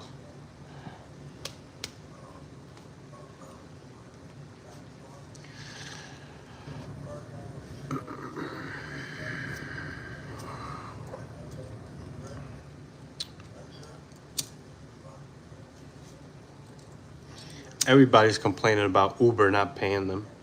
There's actually a strike in Starbucks here in this country. So we can call out Starbucks and try to say, well, this country's in turmoil. Look what's happening with Starbucks. It's like, talking about Uber? You think Uber is where the money's at in DR? Come on, son.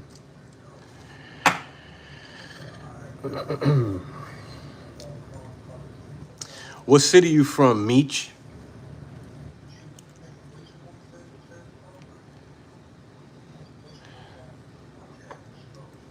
Black people did not build this country. Go look at the high rises being built in New York City in the 1920s, 1930s. You will not see one black person sitting on any of them high rises while they're being built. But they did help to build the White House and things like that nature.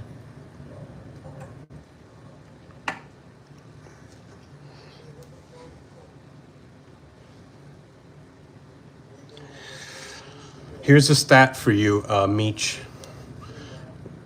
One in almost every three. Actually, it's higher than that. It's like one in every two. Every other black woman, because the percentage is 48%, so it's close to 50%,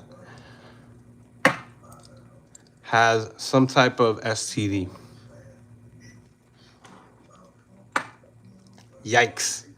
That means your sister, your cousin, your auntie, your mother.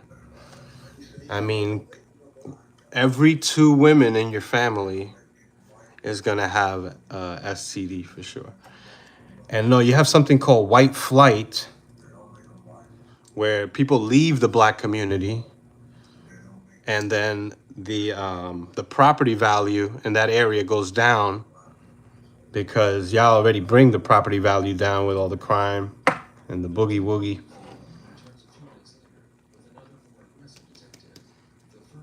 The domestic violence, the not being able to resolve a conflict without violence. On my mama. It's never on my daddy. Yo, on my father, yo, on my mama, yo. Because these men out here are being raised by women.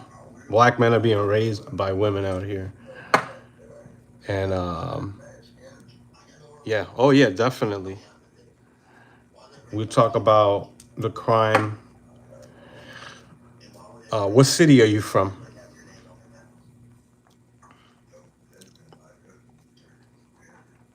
It's called statistics. Looking it up, look up the statistics. You saw it happen in Chicago, St. Louis is a big place where what they call white flight. I don't know if you're talking about STDs, but yeah, you're a black person, so you would probably know best because the statistics show that the STDs are running rampant amongst black women, especially herpes.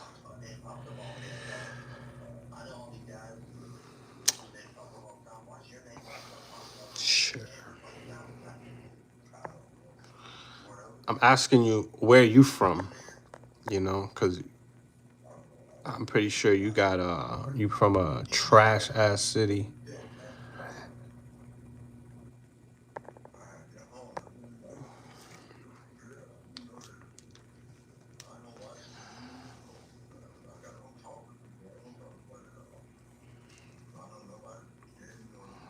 I don't owe nobody nothing. I'm an American, baby. I ain't no traitor to nobody. I live for me and my family. I don't have to appease any Mexicans.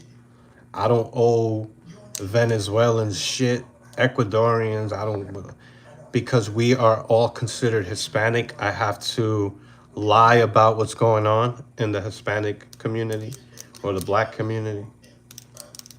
Yeah. People say that all the time. You're a traitor or you're a race traitor. People call people that all the time when these conversations come up. But I do that on purpose because these are the real conversations that we really need to be having. The Mets do suck, man. I'm fucking mad as hell. I went to the last 2 games of the season and it didn't work out. Mets are horrible. Keep typing it. Dominican is an ethnicity. Nobody said it's a race. It's a country. It's an ethnicity is what it is. Fucking idiot.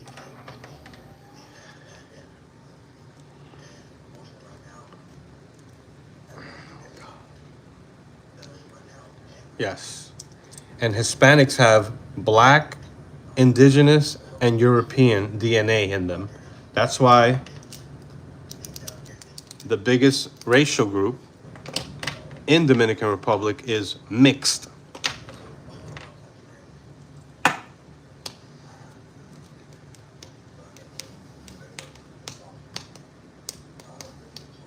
No, I'm a registered independent. So I'm not Republican or Democrat. I don't like to play whatever. But my policies sometimes can go either way. So it depends what you ask me about. I'm fiscally conservative. When it comes to crime, I tend to lean more towards conservative. Policing, conservative. The economy, conservatives. Liberal when it comes to certain social rights and abortion rights and things like that.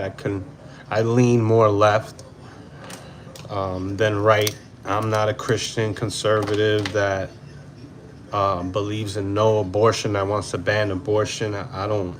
So it's not no black. It's not just black and white, pretty much. But yeah, call ICE on me, yo. You can call ICE on San Miguel TV. Let them know where I'm at. I am Latino.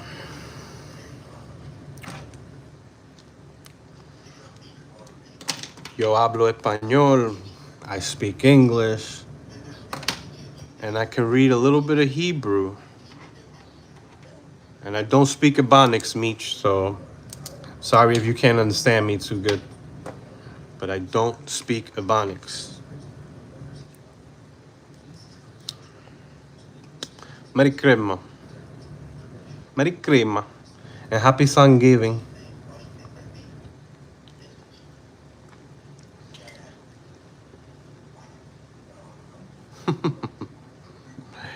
Spanish is 5th grade shit. What the hell does that even mean? Oh, Lord.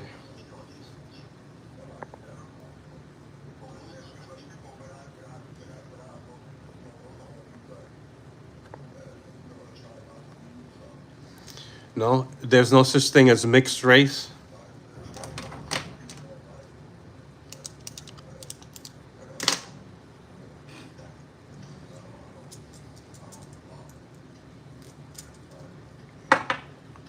That's crazy.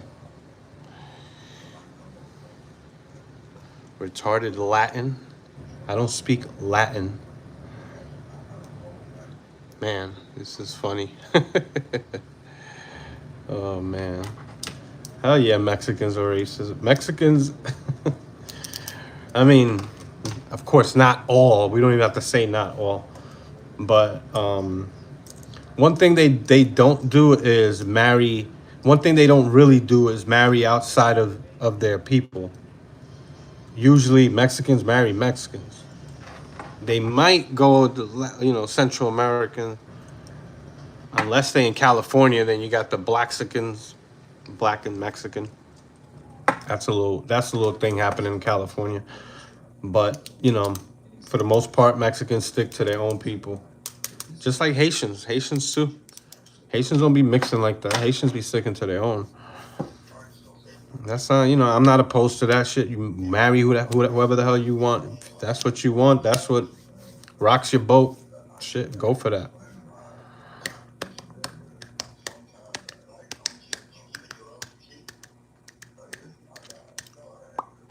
Ah, okay. No, I mean, obviously, it's not always all the time. That's why I shouldn't have to make that disclaimer.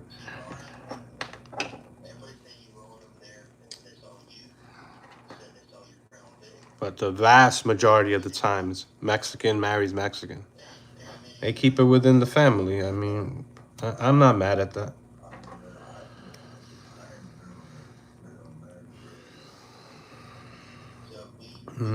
Latino. My wife is Australian. There you go. Shit. I mean, we're living in a whole different time too. Especially if depending on what city you live in. That's why I mentioned, like Los Angeles. I mentioned the state of California. You're gonna have Mexicans heavy in California, and you got a large black community in Los Angeles. 27%, I think, black in Los Angeles. Last time I checked, that's a pretty big amount compared to 13% of the country being black. That's higher than the national average. But yeah, this generation's changing, man. You got people marrying different people. I got mixed kids. A Bay Area too. My wife's sister married black. Yep. There you go. I'm reading comments. I feel like Americans aren't marrying for beauty anymore. It's a money thing now. Americans aren't really even marrying like they used to anymore. Especially in the black community, the marriage rate is very low in this country. But overall, people aren't marrying as young as they used to. They aren't having children. White people aren't having children as much as other races. Um, Black people are aborting their children at a higher rate than any other people in this country. I have all these statistics already locked in. That's the type of stuff I like to talk about. I've been looking these things up ever since. I had been debating family members since for years, man. Talking about these social issues, racial issues, especially during the height of the George Floyd BLM stuff. I really got into some of these statistics because I thought it was kind of ridiculous how people were going out there with their arms up in the air for just waving their hands like they just don't care for people that I don't think deserve to be honored just because they got killed by a police officer, when you have the murder rate in the black community at a crazy, crazy rate. But it only bothers them when a white person or a police officer kills one of them. Then they're all up in arms. Oh man, well, how dare you? When that's less than 1% of the murders in the black community is done by a police officer. And interracial murders are being done from coming from black people to white people at a higher rate than white on black, which is crazy because you have more white people in this country, 5 times the rate, 5 times more white people than black people in this country, over 5 times. And you have more violent incidents where it's black on white. You can look up the Bureau of Justice statistics on this from 2019, breaks it down good. I did a video on this on my channel already. You see it all the time. And you don't see white people crying out in the streets when that happens. But, you know, we're supposed to put up a black square and, you know, on our Instagram in solidarity with BLM or something. And they try to push you to be down. And if you don't do that, then they mark you as you're a traitor. Like, get the hell out of here, man. You motherfuckers are traitors. You sold out your own people, and all you care about is when a police officer shoots or a white person does something towards black people. That's why you're still talking about slavery, you know, still complaining about all this stuff. Every time we bring up something, you know, black on white incidents, they always go back, oh, what about slavery? Like, can we talk about 2025? Or are we still going to talk about the 1800s?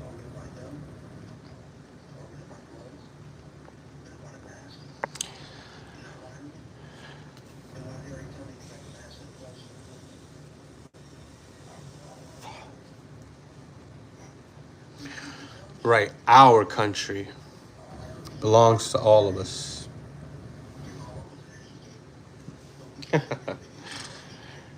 I am free. If you have rights, then how are you enslaved? Your name is you have rights, which pretty much shows that you're not enslaved. So you are an oxymoron. Dude, your name is you have rights, and you think you're a slave. Make that make sense.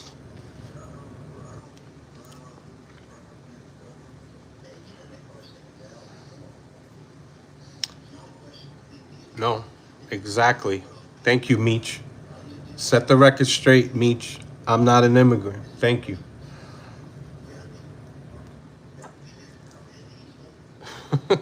Whoa, Jesus. You have rights. Shh.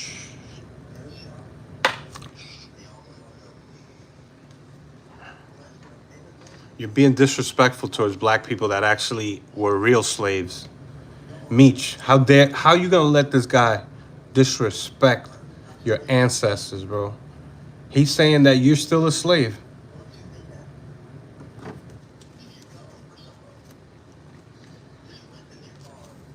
When the richest group of black people in the world are black Americans, the richest group of black people. Not in Nigeria, not in South Africa, not even in Kenya, but right here in the Americas, you have the richest group of black people. You have millionaires. I believe you have maybe 1 or 2 black billionaires. I forget. There definitely is many black people that's close to being billionaires in this country. Those are high-paid slaves, right? Right? You have rights. We are still slaves, he said. This is crazy, man. You have rights, though.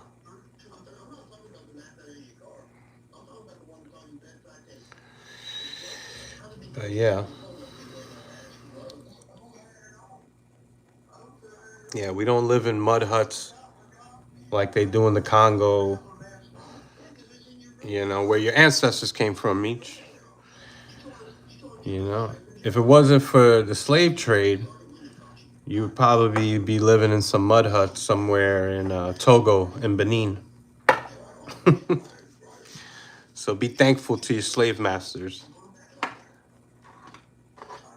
And welcome to America.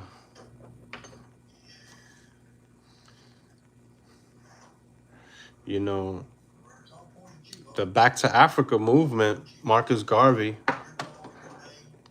that was a thing.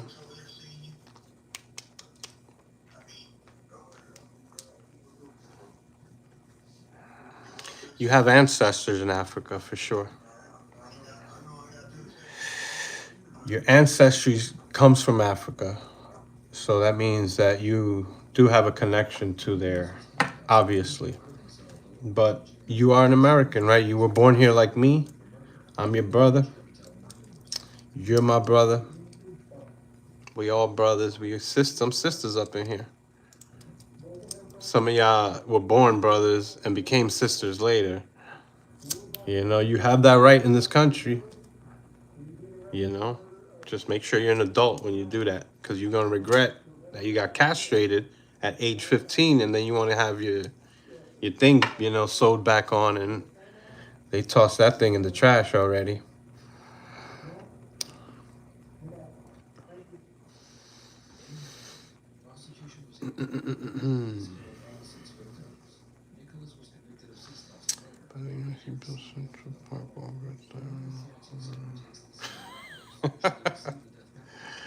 Holy crap.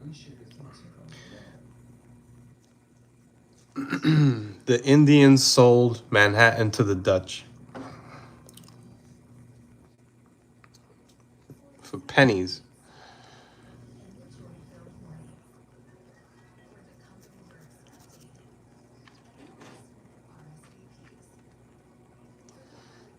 I don't know what you're talking about, balls and stuff.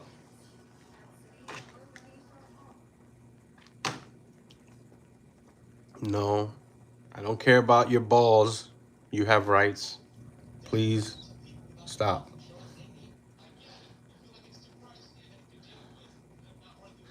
I drove every day. That F store, they helped me Western Union and cell phones. I'm like, what the F for 20 bucks?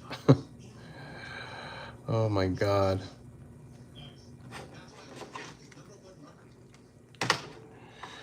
You have rights in this country, beautiful country of ours. You're not a slave anymore. Meech, I don't know how you can take this disrespect. Your ancestors worked for nothing. Your ancestors were sold by their own people. The slave catchers in West Africa were largely African. And they caught, you know, your own people caught some of these slaves, potential slaves, sold them off. They were shipped to this country. They worked for free for what, 350 years, 360 years. Slavery was abolished in 1865. Still had a lot of problems. Discrimination, Jim Crow. You had all of that going on. You're going to let some Mexican disrespect your ancestors that worked for free, that were real slaves. You're going to let this dude disrespect your ancestors and say that he's a real slave.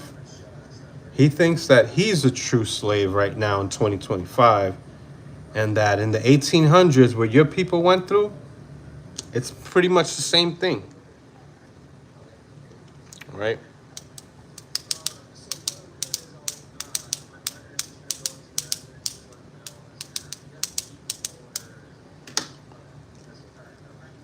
He said y'all both anchor babies. Yo, Meech, you represent the black community perfectly right now. You know? I mean, I get so much racism from the black community. It's insane, man. It's like I had to learn to get these comebacks, you know, because y'all just nonstop. You're relentless with the racism. That's why nobody likes you. You have problems with Asians. You have problems with white people. You got problems with Hispanics. You got problems with your own people. You hate Africans. You call them, you know, because they come to this country and actually do better than foundational black Americans. You got Haitians. that graduate high school at a higher rate in places like Brooklyn, where they've done studies. They don't get pregnant, as teens, as at a high rate like the black community does, which that leads to some poverty that holds people back from, pursuing their career. And usually people that, um, you know, get pregnant, teen pregnancy, they really don't have a plan, and they got to do things last minute. When you plan things out right, you have children, at a designated time, and then you have to have your shit ready and set before you have children, because that's how the poverty cycle continues.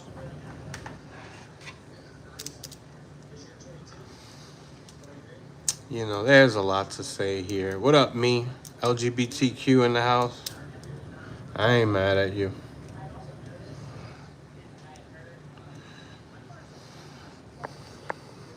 The cycle of poverty continues.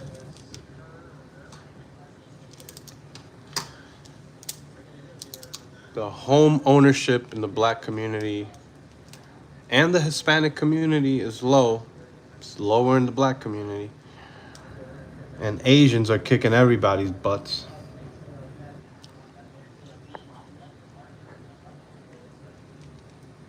Yeah, it is better than DR. But I think the murder rate in Memphis is worse than any place in DR.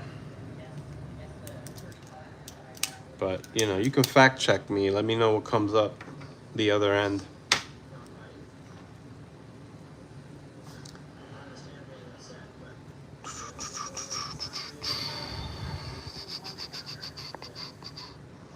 Yeah, man, the hurricanes come through Haiti and DR. Oh, and just demolish it. It's just relentless. But look what it did to Jamaica. DR was safe. In Jamaica, man. Your brothers, Meech. Your peoples.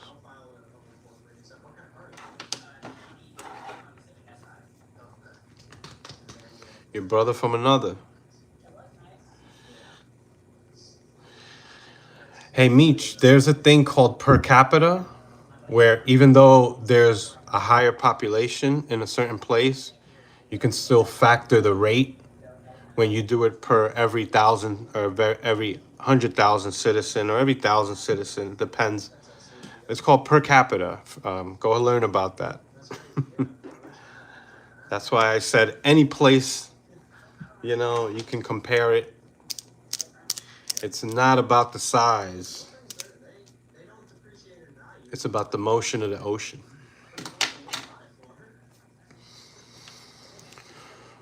Homestead, Florida. It's a great place to live.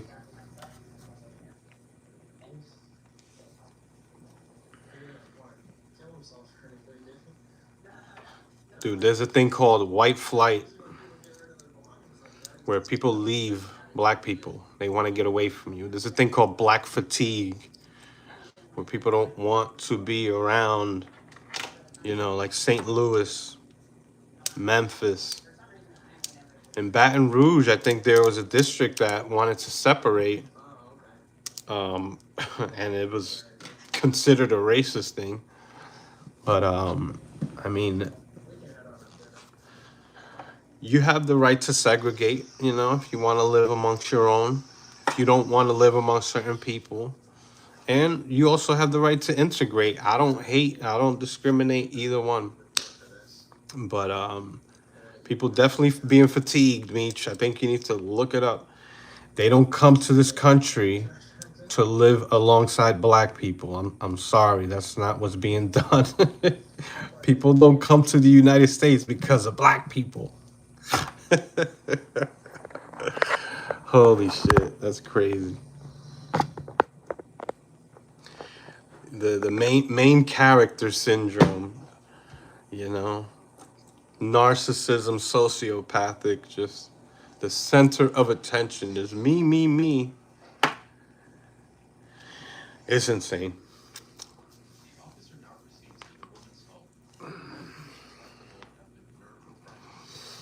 Yeah, in Tulsa, Oklahoma, you had a shoe shiner, black kid, who sexually assaulted a white woman in an elevator, a white girl. She wasn't even a woman. She was like underage. And this black dude ran like hell out of the elevator when she screamed. He was known for hanging around at the lobby, and she would see him and go straight to the elevator, go upstairs. This was in Tulsa, Oklahoma. Then they caught that kid, and they had him in the jail in Tulsa. Some Tuskegee airmen heard about this, some veterans, Tuskegee veterans, and they took some shotguns, they took some pistols, and they went down to the courthouse because they thought that they were going to lynch that young man, because just 2 months prior, a white person was actually lynched. So these people said they're definitely going to lynch this black kid. Outside of the courthouse, a scuffle broke out, and 12 white people were killed. This was at the hands of the black pistol waving veterans. And the crowd that was there was a lot of black people in the crowd. I think like 3 black people were injured, but overall 12 white people died. And then they formed a mob. They stormed Tulsa, and they kicked your ass, is what happened. Black people got their asses kicked. After starting shit outside of the courthouse, they had what they call a massacre, which is like when, a football team completely destroys another team. They say they got massacred. That's what happened to your people. And I know you want to cry about it. And I'm going to play the world's smallest violin for you, because you want to cry about, 100 years ago. And, it's a crazy story, but don't start what you can't finish. That's how I'm going to end it. That's exactly what happened. And you can go look this shit up.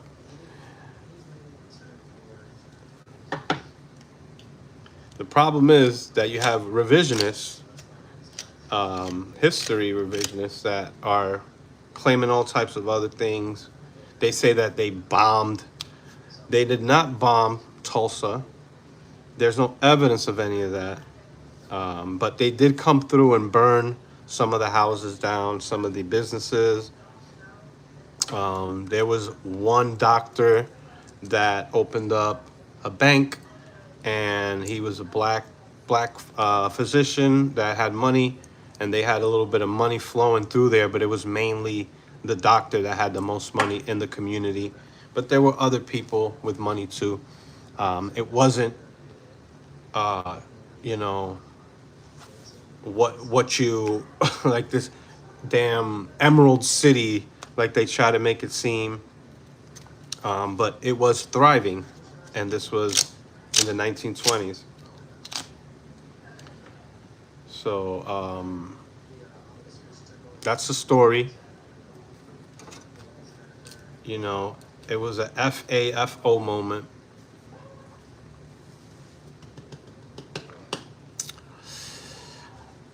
You know that I'm actually 66% European.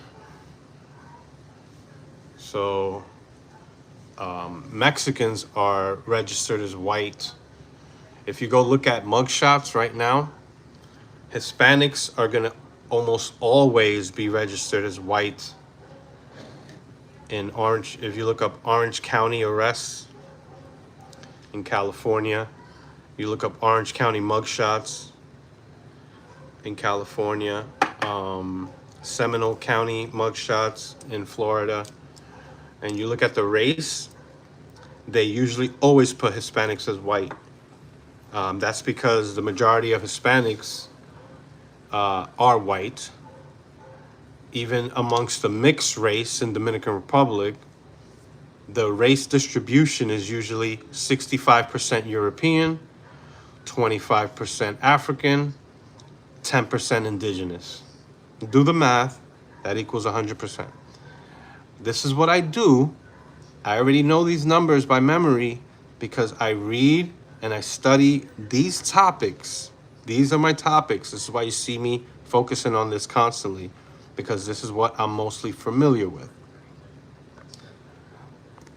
You know, I'm sure there's topics that you are more, that you're more well versed in than I am. And that's the topics I see you probably want to push.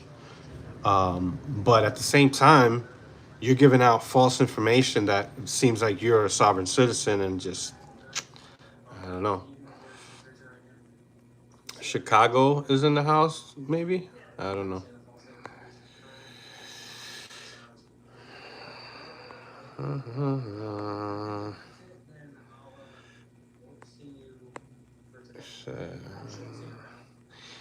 If they only had social workers to help instead of police.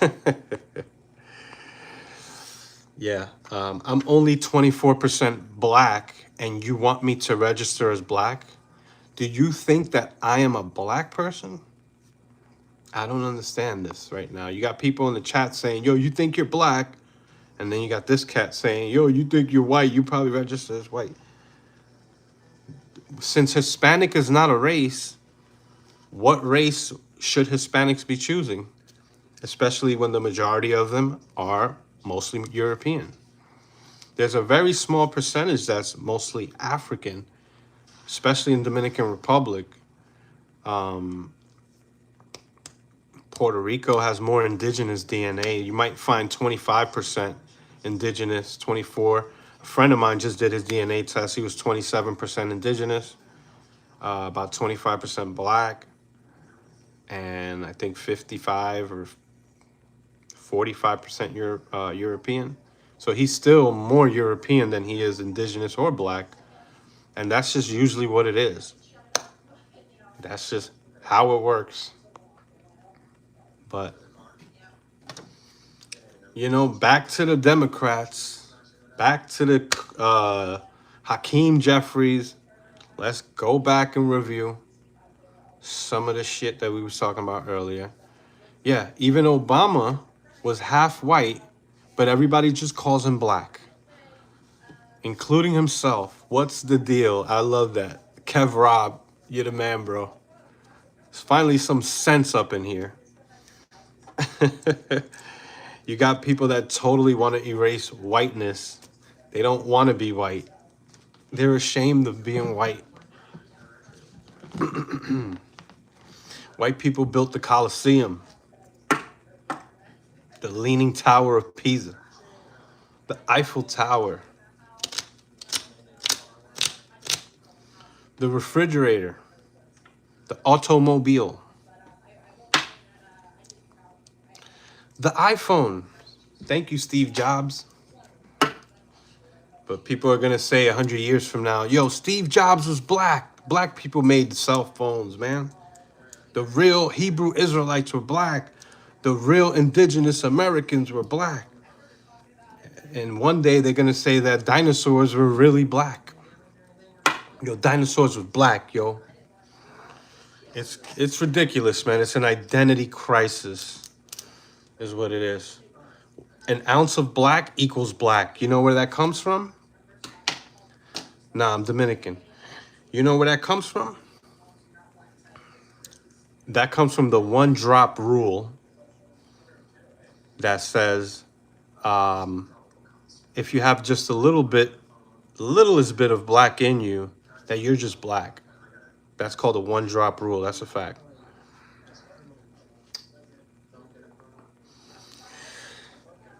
What have Dominicans done? We founded Washington Heights, baby.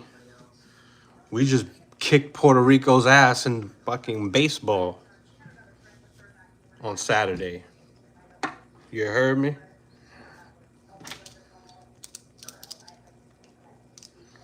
We helped build New York City.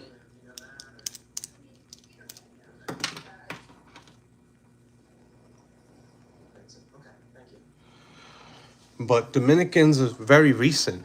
That's just a recent thing, something that's called Dominican. What is a Dominican? Dominicans are black, European, and indigenous, but mostly European. So,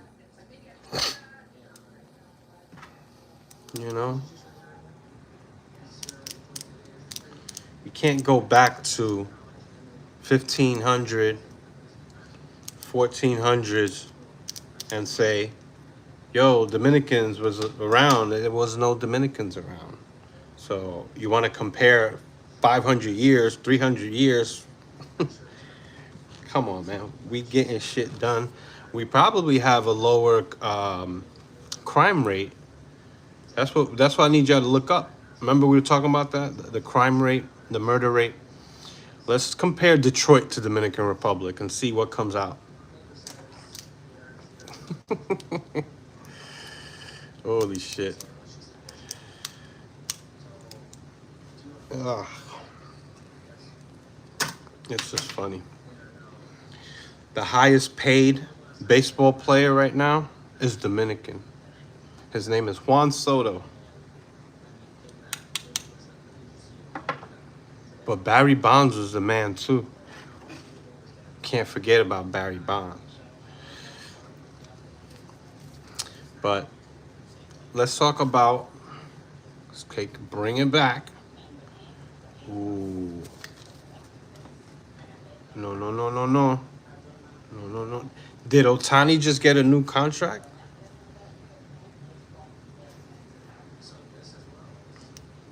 Because when Juan Soto signed his contract, that was the biggest contract.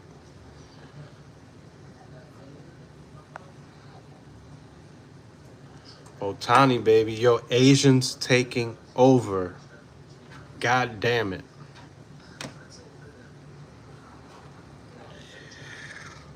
My ancestors are mostly European, a little bit of black. They come from Spain and Portugal, a little bit of Senegalese in West Africa. And then I have 1% indigenous Puerto Rico. 1%. So I don't know what you're talking about. It's crazy how people just make assumptions. Sovereign citizens over here. Don't let nobody tell you that you don't have to, that you're not required or obligated to provide your identification to law enforcement if they stop you on a traffic stop. They're detaining you. You're not under arrest. Detainment is not arrest. Detainment can be temporary. Detainment can lead to an arrest, depending if you have a warrant or if you committed a crime. And there's nothing wrong with that because that's what the prisons are for. But you got people that want to abolish the police, abolish the prisons, let anarchy run wild, and just see what happens. And then if it gets to that point, people are really going to start retreating to their race and to their people, and it'll be chaos. And nobody's going to trust anybody. They don't want no money system. They want to create a socialistic or communistic economy. Before communism comes socialism, though. So, going back, Hakeem, Jeffries, Stacey, Plaskett, it came out.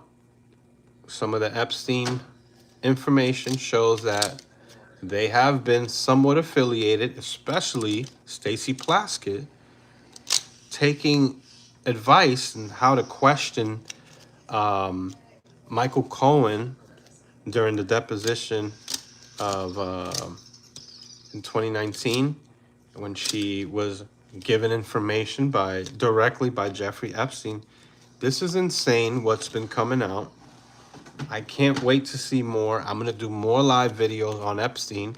We sidetracked and started going into a bunch of other things. The Mets, crime, race, Mexico. Well, I wanted to talk about Mexico. Sovereign citizen stuff. The police, you know.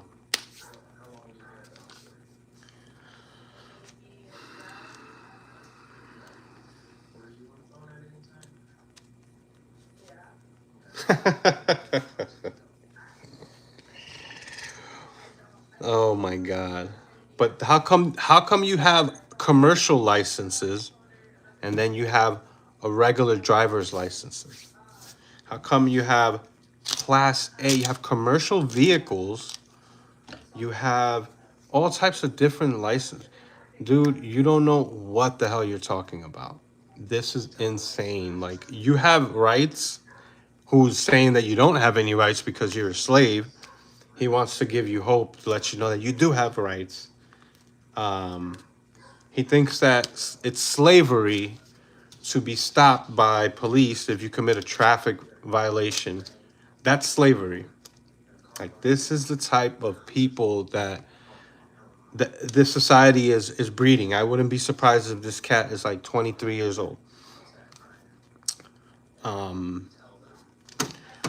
Keep an eye out for what's going to happen and what's going to come out with Larry Summers, the former president of Harvard, who has resigned recently. Definitely want to talk about that because he has his connections with Epstein. Emails came out where Jeffrey Epstein is giving Larry Summers, when he's president of Harvard at the time, he's giving him dating advice on what to do with his love interest. I don't understand the power that Jeffrey Epstein had. People say he's part of some type of secret agent, like he was a spy for Mossad, for the Israeli government, and he was trying to get information to use against politicians and royalty, like Prince Andrew. We all know what happened with Prince Andrew. He was kicked out of the royal palace because of his connection to Jeffrey Epstein. And the victim, I forget her name, who ended up committing suicide, I believe, or I don't. Did she commit suicide? Or she died mysteriously? I don't know. I think she did have some type of health condition. Prince Andrew. I mean, this goes from Harvard University, the highest of the highest in our education system, Ivy League, to royalty in the UK, to Leslie Wexner, who was the CEO of Victoria's Secret, passed away.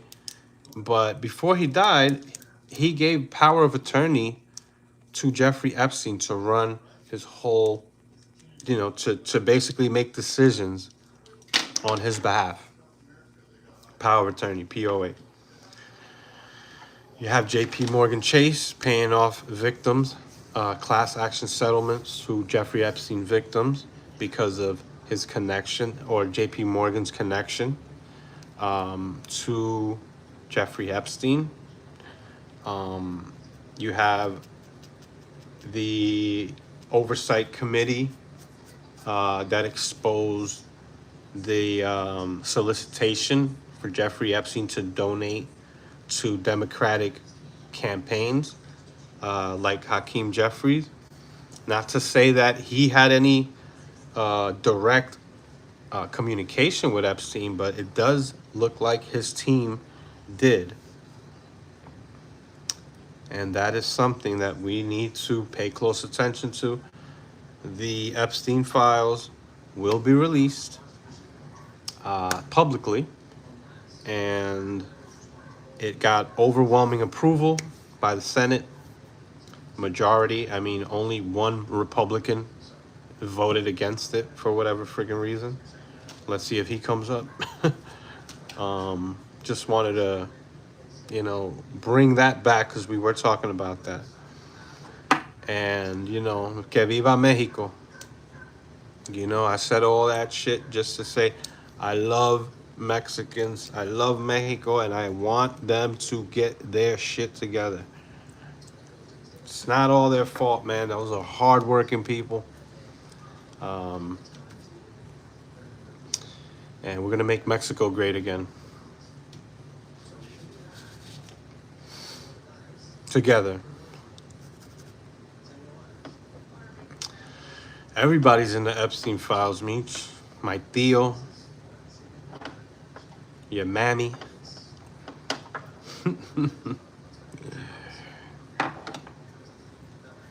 Hardworking and cheap labor. If they're not mutually exclusive, if you know what that means. You can look it up later. Hold up, I ain't ready for the rabbit hole, somebody said.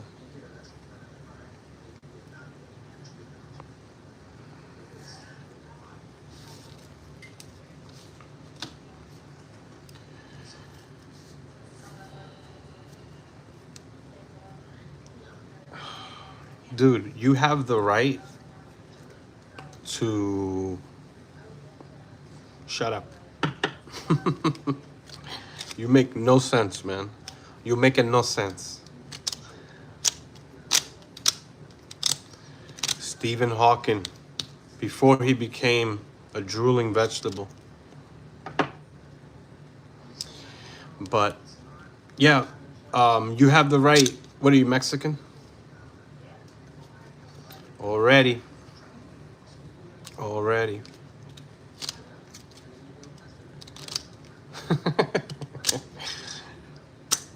Not on me, but maybe near me. And I make pretend I didn't hear it. But I smell it. I smell it. And sometimes if I'm driving, I gotta crack the windows. Sometimes I fart. Everybody farts. Even dogs. Woo! Them farts stink good. Especially after some lasagna.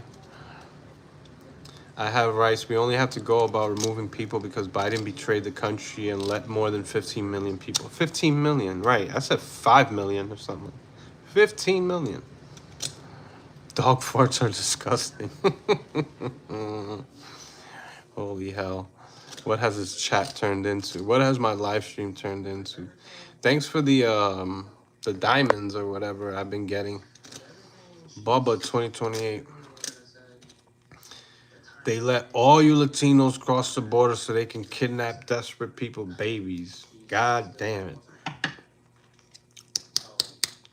But then black men love chasing them Latinas with them long hair, you know? And then black women love getting that long weave, that long hair to look like a Latina. And they just mad that black men keep chasing other races of women, having mixed babies all over the place that look like me.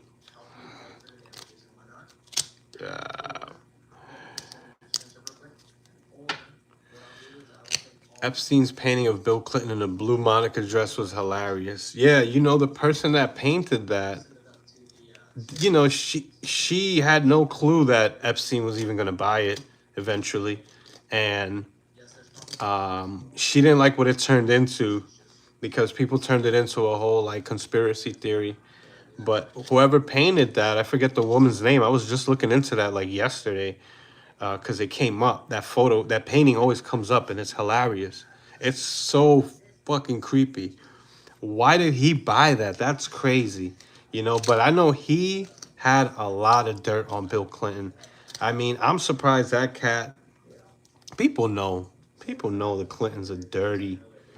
I mean, go look up when Clinton was a governor of Arkansas. He was bringing in, he was allowing a lot of drugs to come in. I forget the name of the drug dealer that used to always land in, I forget the name of the airport in Arkansas.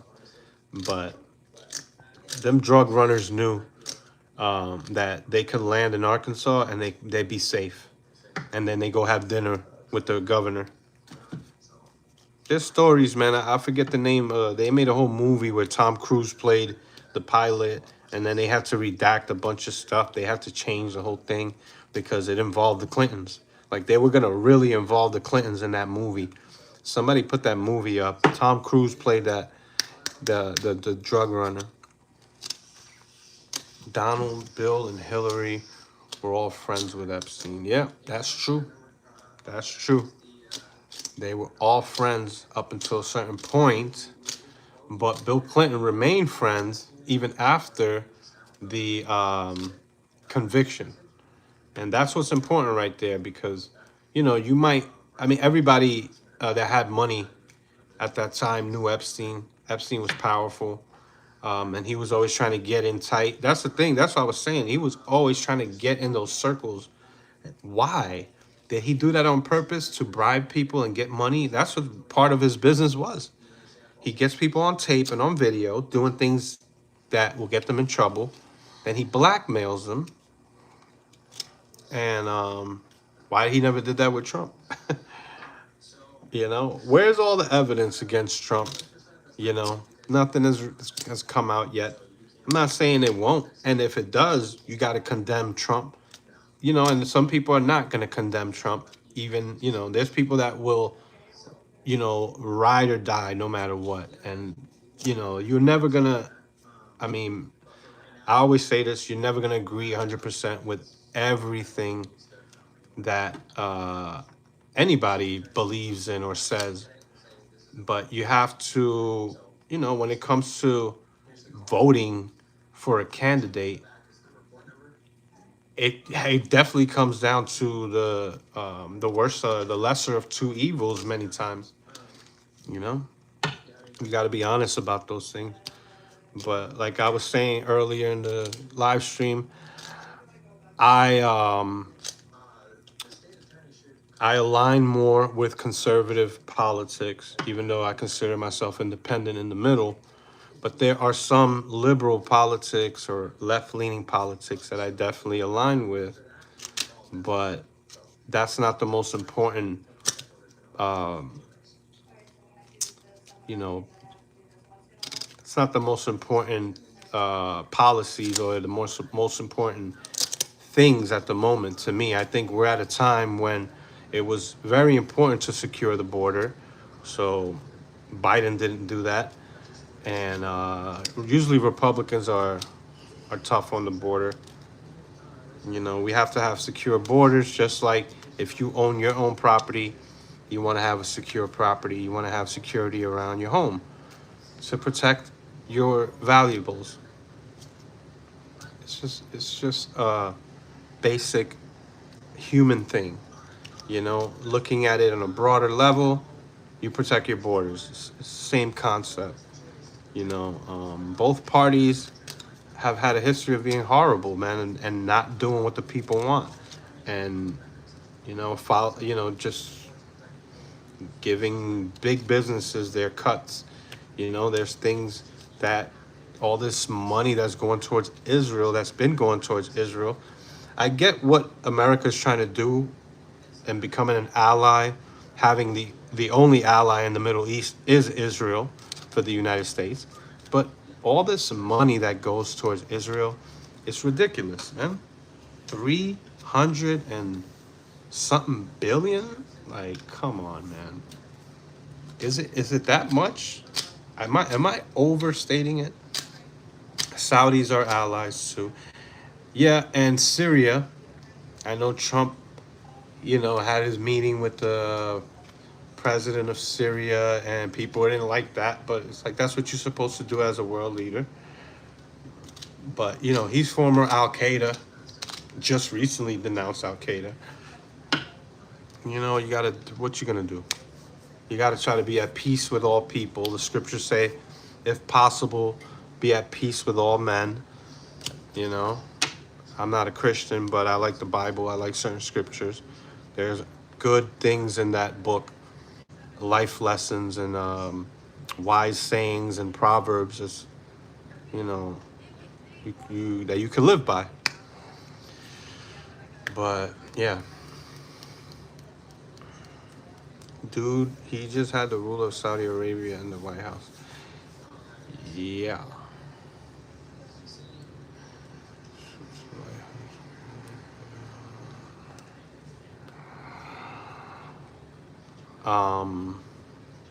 Zelensky doesn't have to wear a suit, but wearing a damn sweatsuit to the White House is I think he did that on purpose. I mean, he always dresses like that. I think he wants to be a man of the people, so he doesn't dress how a typical leader of a country dresses. But this argument is crazy, Space Dust. We're talking about people that wear these things constantly. This is their like religious. This is just how they dress, and they've always dressed like this. Since when have you seen these people, the leaders of Saudi Arabia, wearing suits? That's like an American, that's a Western culture thing. You know, you have that also in Russia. You have that in Ukraine. These leaders have a history of wearing suits. They're not Muslims. They don't wear their turbans because they're not Muslims. So they have a certain way of dressing in Saudi Arabia. That's a crazy argument. Like, what the hell are you talking about? Like, that actually looks royal. That actually looks better than you wearing a damn Fat Farm sweatsuit or whatever the hell. Izod damn sweatshirt to the White House. And then you're asking for help, like you're asking the United States for help. And you're just going to come in your damn Adidas tracksuit like a mafia crime boss. It's just crazy.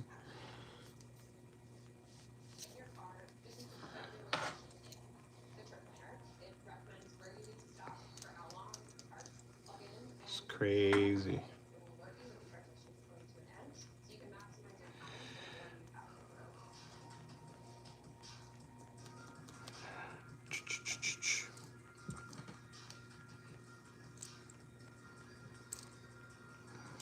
Yeah, Saudis did 9/11, so therefore, fuck the Saudis.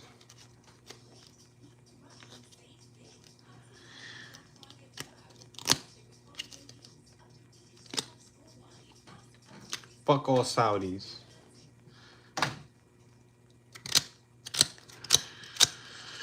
Well, white people did the transatlantic slave trade, right? Europeans, so fuck Europeans.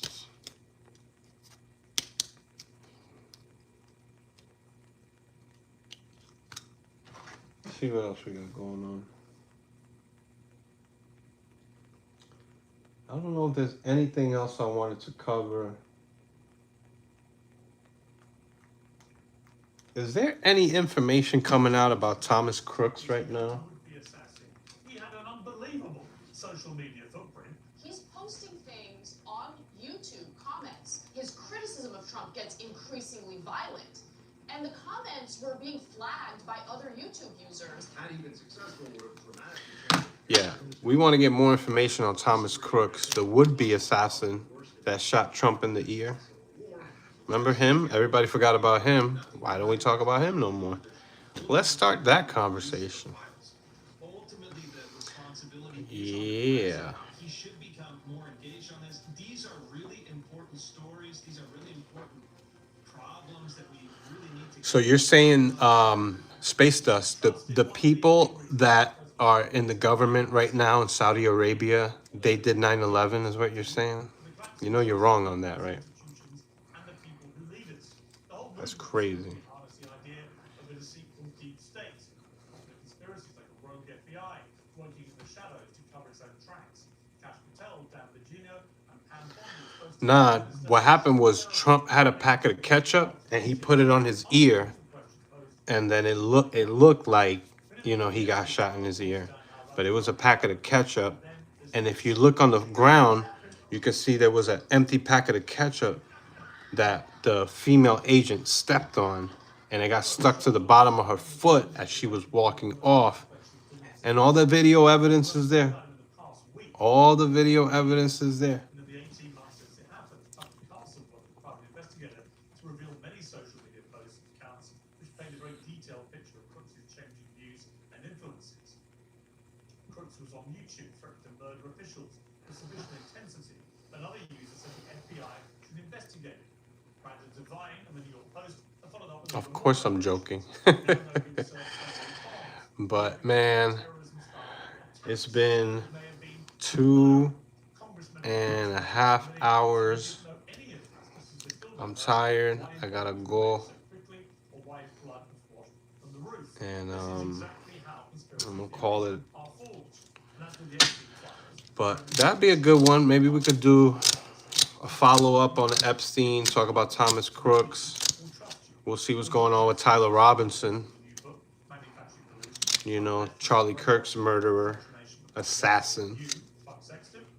Charlie Kirk, the American hero.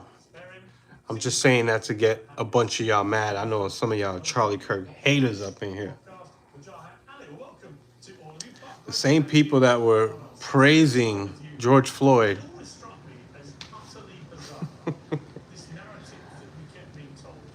who was born the same day as Charlie Kirk. They hate Charlie Kirk. They love George Floyd. This is where we at in the country right now.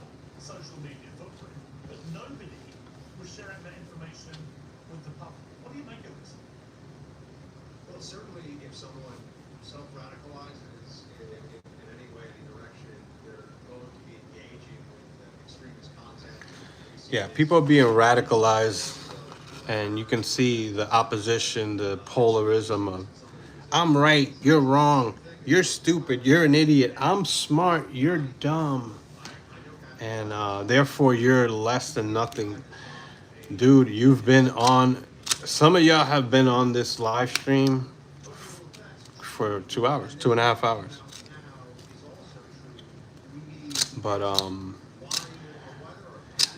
But Space Dust, do you think that Charlie Kirk and George Floyd can even compare in character?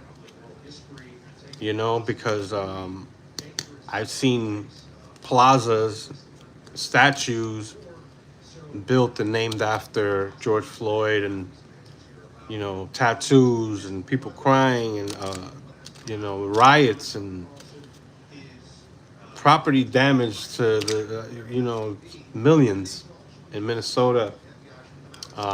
City still hasn't recovered. You know, this is a person who was a fentanyl addict to the day that he died, who did home invasions where he, you know, robbed the black women, and the same people that were crying and honoring and parading around, and Democrats put on African print for him. Those same people were laughing and mocking Charlie Kirk's death. So I can't help but look at the polarity of the situation. So that's why I'm using those two people as a comparison, because they were both unjustly murdered, and the reaction that you got from people on the left was not the reaction that you got from people on the right when it came to George Floyd. Of course, there were a few people that were saying whatever they were saying negative about George Floyd. I mean, he did negative things, so it's like these are facts. And people did the same thing with Charlie Kirk. They didn't like some of the things that he said, and they brought that up. And in comparison, I think that George Floyd was a big piece of shit and did not deserve the national recognition, praise, and honor that he received even till this day. Yes, it was unjust, and yes, it needed to be condemned, and it went viral because it was recorded a lot, you know, on the spot, and it went out instantly, just like Charlie Kirk's assassination did. But just the reaction from I mean, so many people on the left just shows me that there's a big lack of morals, and just there's issues with people on the left, man. There's a lot of mental health issues. There's been studies done, many studies done, that people on the left have more mental health issues than people on the right. And they seem to be calling for blood rather than, you know, being in solidarity, and just admitting, just coming to at least for one moment, just putting politics to the side. You know, and this country is just so damaged. And they love to just be put against each other and look for any differences. I'm Republican, I'm Democrat, and you this and I'm that. And you know, we can point that out all day long if y'all want to point that out, because some of y'all did want to point it out. So I went there, and I'll go there every time. But at the same time, we can do that all day and play that game. I'm just seeing it, calling it like it is, like how I see it. You know, you guys stayed for the ride and for the live stream. I appreciate you coming along. Make sure you give this video a like. And I can't show you the study. You have to look it up yourself. I did a video on my channel. You can go to my shorts. I did a video maybe 2 months ago, maybe around the time Charlie Kirk was assassinated, probably about 2 months ago. And it shows that people on the left have more mental health issues than people on the right. But there could be many different reasons for that we can talk about. I did a whole short on it where I posted, I forget who did the study, but you can look it up. This is not something that's hard to find. Stop trying to make it seem like it is. You can look it up yourself. I'm currently live streaming, and I'm not going to go off my phone. And actually, let's look it up right here.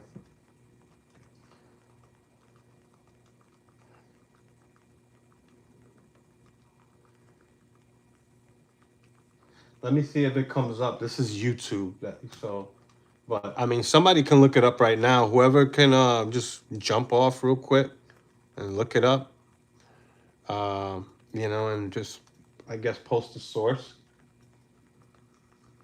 I don't want to get off of the live stream. It'll mess up. Use my phone. I got the laptop still charging. I don't even want to turn it on. Mental health.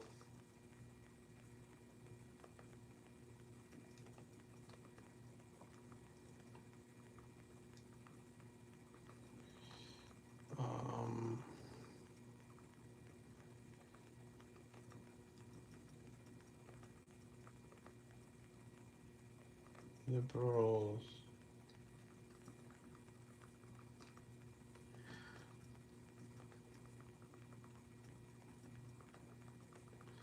You're going to find out that whenever I cite something or I speak about something, you're going to find a source for it. Liberals, mental health amongst liberals, especially liberal women. Oh, Lord. People that are on the left tend to live in more highly populated areas like New York City, Los Angeles. Those are overpopulated areas, which more stressful. And there is you can see in New York City, I don't know, I'm from New York City. People in New York City are insane. And most of them are liberal. And it might be, that's why I said there's different factors. It might be because they live in highly populated areas. So mental health, liberals.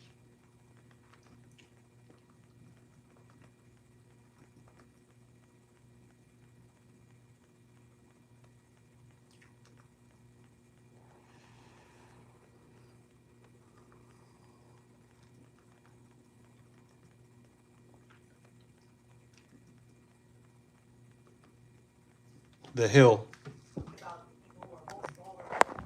Maybe our accessible causes like providing Medicaid for a large group of people, or caring about people who are going to be affected by the implications of removing USAID. So yeah, there might be a little bit more down in the dumps when they consider those things. But the empathy is not a bad thing. It doesn't mean you can't come out of that and have other thoughts. And so I think there's a lot of problems in this study. It's not like a blanket statement where we can say, wow, yes, this group is way happier realistically because doctors said so, or this group is way That's fine, but more sad. anecdotally, 51 to 20 outnumber liberals. This is The Hill.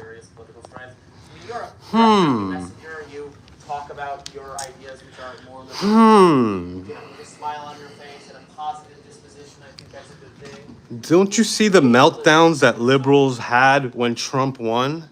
The mental meltdowns that liberals had when Trump won in 2016. Coloring, I mean, they got piercings all over the.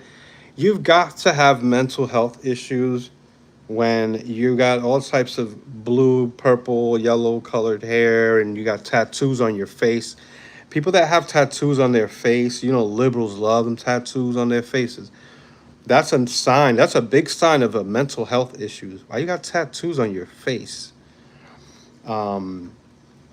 Yeah, there's this is a study that was done. This came out what, five months ago? There was another one that came out like 2 months ago. So let me see if I can find the actual study. The study was done by Nate Silver that suggests that 45% of liberal voters reported having poor mental health compared to 19% of conservatives. Nate Silver, Space Dust, or read it and weep.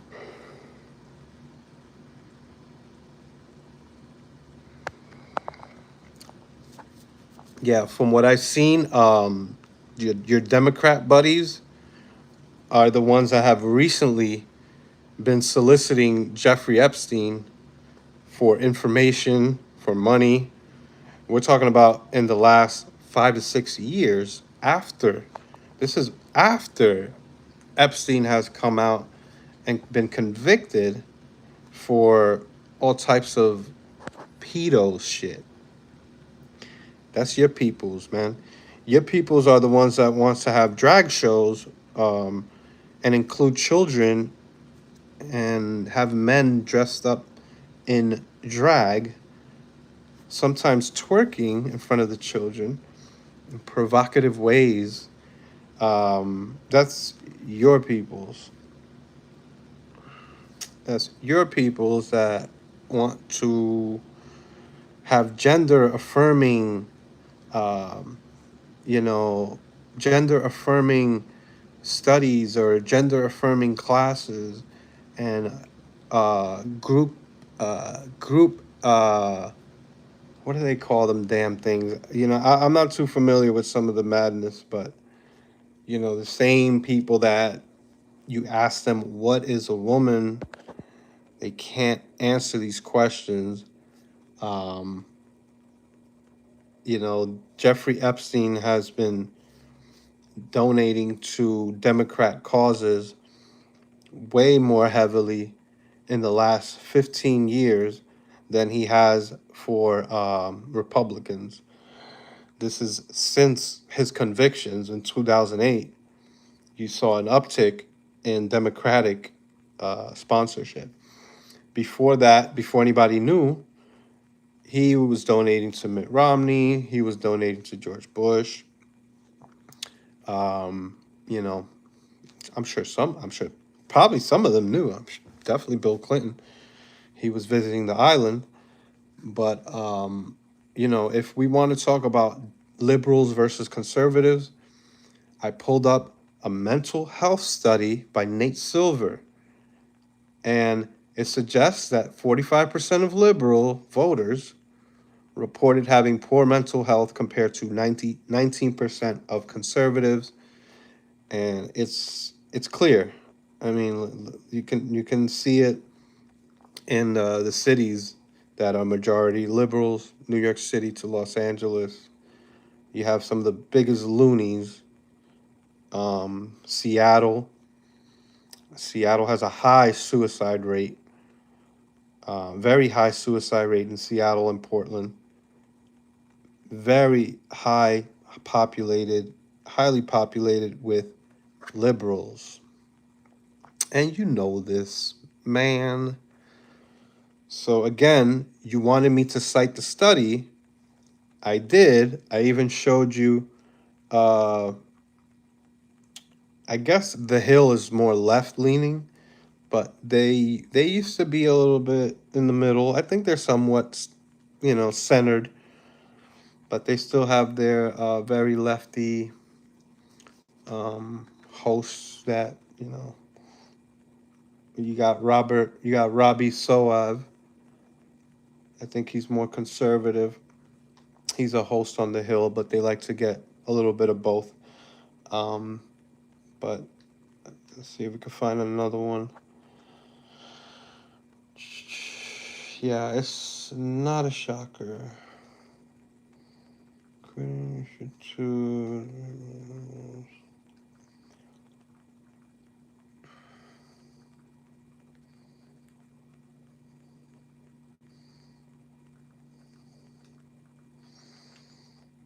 Yeah, well, you can Google it so you can find the actual study, because I just have videos that talk about the study. But, you asked for it, I provided it. You can look it up.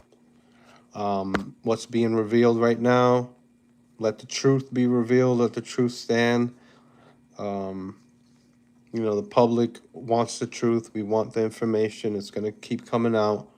All this Epstein stuff is going to reveal a dark, dark side of politics, dark side of America that, we have to face together, whether you're Republican or Democrat or whatever. But let's be honest about what's going on. We can debate all these different topics that I've went over a million times. And yeah, it's the elite. You said it. There's power. There's puppeteers with power behind the scenes, and this stuff is gonna come to the light. I'm glad it's happening right now. This is hopefully gonna bring people together, not separate people. Like I mentioned when I started the live stream, Epstein was known for donating to Republicans early on, and then he seems to has gone more Democratic in his last 15 to 12 years on Earth. We have evidence of that coming out now with Hakeem Jeffries, with Stacey, whatever her name, Plaskett. What's her name? I wrote it down because I keep forgetting. Plaskett. I got some notes. All right. It just helps me organize everything I wanted to talk about. But, hit the subscribe button, hit the like button. I'm wearing a New York Mets hat because I'm from Queens, New York. And I've been living in Florida for the last 20 years. So 21 years, actually. So I lived in New York for 20 years, lived in Florida for 21 years. I can see the difference between New York City and Orlando and New York City. Especially, I've lived in the rural areas, the more dense, not so highly populated area. Densely populated, and of course you're going to have more peace, more quiet, more of mental stability and some tranquility. You don't have that in New York City. You're running around like a rat, and you get so used to the noise that when you first move to a place like Florida, especially some of these quiet neighborhoods in Central Florida, it's going to be too quiet. You're not going to be used to it. When I first moved out here, I couldn't sleep for like the first week or two because I was hearing every little sound outside, even the sound of lizards crawling around and armadillos in the grass, stepping on leaves and stuff. All of that was just like, it was standing out so much to me because I wasn't used to the quiet that every little sound was heard. Once I escaped New York City, escaped from New York, baby. And I started visiting, going back, driving in New York City compared to driving in Orlando. Just everything is just so different. The commute, um, yeah, it's the homelessness, the mental health issues in New York City are documented. It's all there. Why can't I speak about New York? Why would you? And if I wasn't from New York City, you see, you're damned if you do, and you're damned if you don't. If I wasn't from New York City and spoke about New Yorkers, you're gonna probably be like, well, how do you know? You're not from there. What better person for you to hear what's going on in New York City than a person that used to live in New York City, my friend? Like all the points that you've tried to make have failed constantly. It's funny you're wearing a New York hat after saying New Yorkers are crazy.